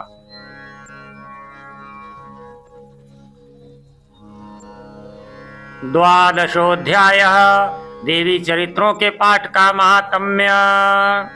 मैं 3 नेत्रों वाली दुर्गा देवी का ध्यान करता हूँ। उनके श्रीअंगों की प्रभा बिजली के समान है। वे सिंह के कंधे पर बैठी हुई भयंकर प्रतीत होती हैं। हाथों में तलवार और ढाल लिए अनेक कन्याएं उनकी सेवा में खड़ी हैं। वे अपने हाथों में चक्र, गदा, तलवार, ढाल, बाण, धनुष, पाश और तर्जनी मुद्रा धारण किए हुए हैं। उनका स्वरूप अग्निमय है तथा वे माथे पर चंद्रमा का मुकुट धारण करती हैं। देवी बोली, देवताओं, जो एकाग्रचित होकर प्रतिदिन इन स्तुतियों से मेरा स्तवन करेगा, उसकी सारी बाधा मैं निश्चय ही दूर कर दूंगी। जो मधुकैटभ का नाश, महिषासुर का वध तथा शुंभ निशुंभ के संहार के प्रसंग का पाठ करेंगे तथा अष्टमी, चतुर्दशी और नवमी को भी जो एकाग्रचित होकर भक्ति पूर्वक मेरे उत्तम महात्म्य का श्रवण करेंगे, उन्हें कोई पाप नहीं छू सकेगा। उन पर पाप जनित आपत्तियां भी नहीं आएंगी। उनके घर में कभी दरिद्रता नहीं होगी तथा उनको कभी प्रेमी जनों के विच्छोह का कष्ट भी नहीं भोगना पड़ेगा। इतना ही नहीं, उन्हें शत्रु से, लुटेरों से, राजा से, शस्त्र से, अग्नि से तथा जल की राशि से भी कभी भय नहीं होगा। इसलिए सबको एकाग्रचित होकर भक्ति पूर्वक मेरे इस उत्तम महात्म्य को सदा पढ़ना और सुनना चाहिए। यह परम कल्याणकारक है। मेरा महात्म्य महामारी जनित समस्त उपद्रवों तथा आध्यात्मिक आदि तीनों प्रकार के उत्पातों को शांत करने वाला है। मेरे जिस मंदिर में प्रतिदिन विधि पूर्वक मेरे इस महात्म्य का पाठ किया जाता है, उस स्थान को मैं कभी नहीं छोड़ती। वहाँ सदा ही मेरा सन्निधान बना रहता है। बलिदान, पूजा, होम तथा महोत्सव के अवसरों पर मेरे इस चरित्र का पूरा पूरा पाठ और श्रवण करना चाहिए। ऐसा करने पर मनुष्य विधि को जानकर या बिना जाने भी जो मेरे लिए बलि, पूजा या होम आदि करेगा, उसे मैं बड़ी प्रसन्नता के साथ ग्रहण करूंगी। शरत काल में जो वार्षिक महापूजा की जाती है, उस अवसर पर जो मेरे इस महात्म्य को भक्ति पूर्वक सुनेगा, वह मनुष्य मेरे प्रसाद से सब बाधाओं से मुक्त तथा धन, धान्य एवं पुत्र से संपन्न होगा। इसमें तनिक भी संदेह नहीं है। मेरे इस महात्म्य, मेरे प्रादुर्भाव की सुंदर कथाएं तथा युद्ध में किए हुए मेरे पराक्रम सुनने से मनुष्य निर्भय हो जाता है। मेरे महात्म्य का श्रवण करने वाले पुरुषों के शत्रु नष्ट हो जाते हैं, उन्हें कल्याण की प्राप्ति होती है तथा उनका कुल आनंदित रहता है। सर्वत्र शांति कर्म में बुरे स्वप्न दिखाई देने पर तथा ग्रह जनित भयंकर पीड़ा उपस्थित होने पर मेरा महात्म्य श्रवण करना चाहिए। इससे सब विघ्न तथा भयंकर ग्रह पीड़ाएं शांत हो जाती है। और मनुष्यों द्वारा देखा हुआ दुस्वप्न शुभ स्वप्न में परिवर्तित हो जाता है। बाल ग्रह से आक्रांत हुए बालकों के लिए यह महात्म्य शांति कारक है तथा मनुष्यों के संगठन में फूट होने पर यह अच्छी प्रकार मित्रता कराने वाला होता है। यह महात्म्य समस्त दुराचारियों के बल का नाश कराने वाला है। इसके पाठ मात्र से राक्षसों, भूतों और पिशाचों का नाश हो जाता है। मेरा यह सब महात्म्य मेरे सामिप्य की प्राप्ति कराने वाला है। पशु, पुष्प, अर्घ्य, धूप, दीप, गंध आदि उत्तम सामग्रियों द्वारा पूजन करने से, ब्राह्मणों को भोजन कराने से, होम करने से, प्रतिदिन अभिषेक करने से, नाना प्रकार के अन्य भोगों का अर्पण करने से तथा दान देने आदि से 1 वर्ष तक जो मेरी आराधना की जाती है और उससे मुझे जितनी प्रसन्नता होती है उतनी प्रसन्नता मेरे इस उत्तम चरित्र का एक बार श्रवण करने मात्र से हो जाती है। यह महात्म्य श्रवण करने पर पापों को हर लेता है और आरोग्य प्रदान करता है। मेरे प्रादुर्भाव का कीर्तन समस्त भूतों से रक्षा करता है तथा मेरा युद्ध विषयक चरित्र दुष्ट दैत्यों का संहार करने वाला है। इसके श्रवण करने पर मनुष्यों को शत्रु का भय नहीं रहता।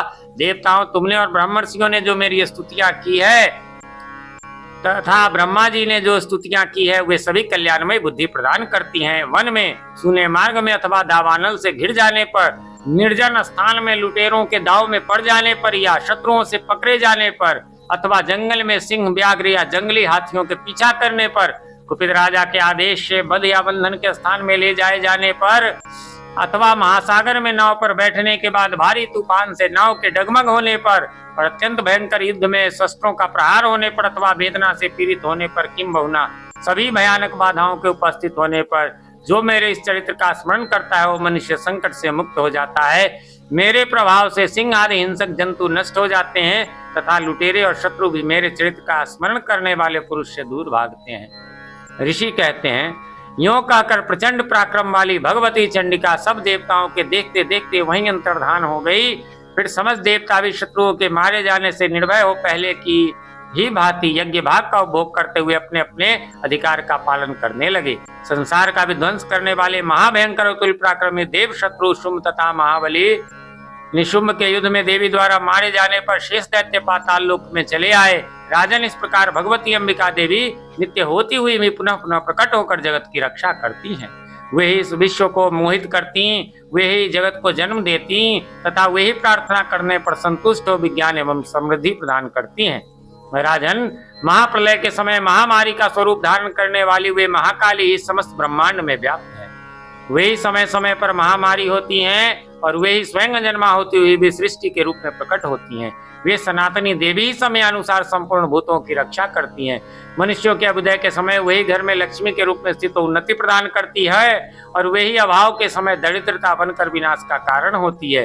पुष्प, धूप और गंध आदि से पूजन करके उनकी स्तुति करने पर वे धन, पुत्र, धार्मिक बुद्धि तथा उत्तम गति प्रदान करती हैं। इस प्रकार श्री मार्कंडेय पुराण में सावर्णिक मनवंतर की कथा के अंतर्गत देवी महात्म्य में फल स्तुति नामक 12वां अध्याय पूरा हुआ।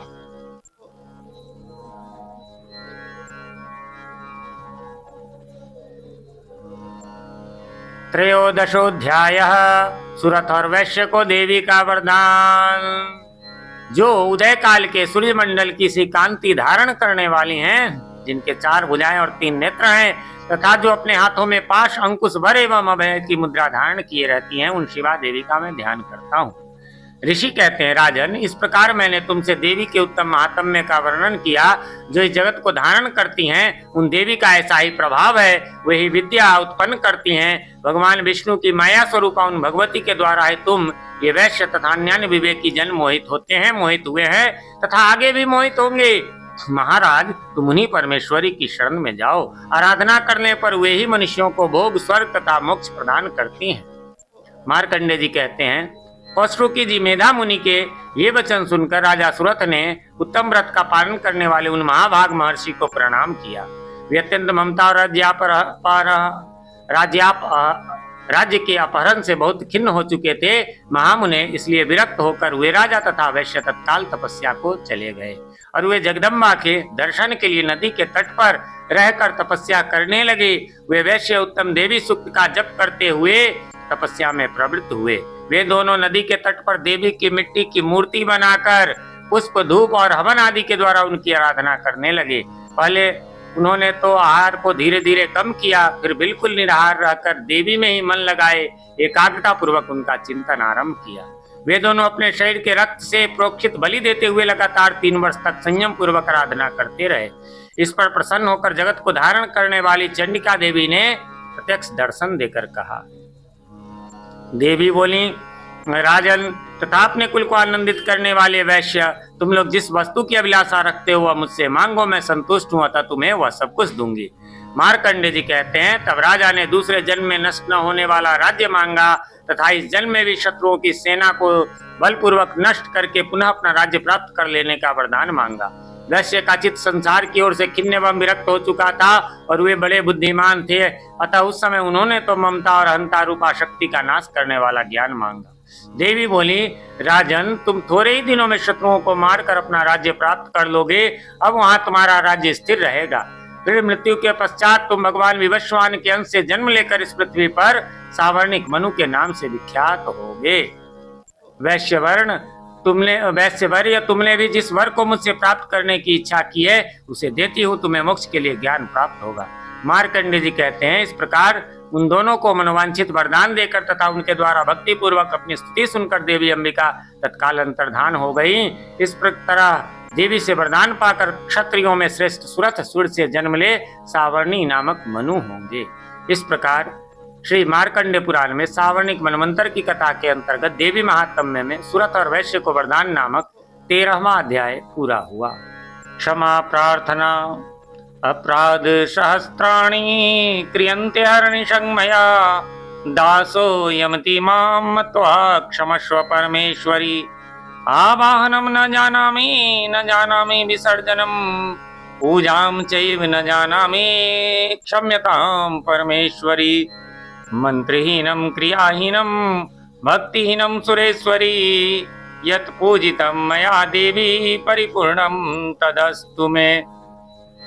अपराध शतं कृत्वा जगदम्बेति चोच्चरेत्, यां गतिं समवाप्नोति न तां ब्रह्मादयसुरा।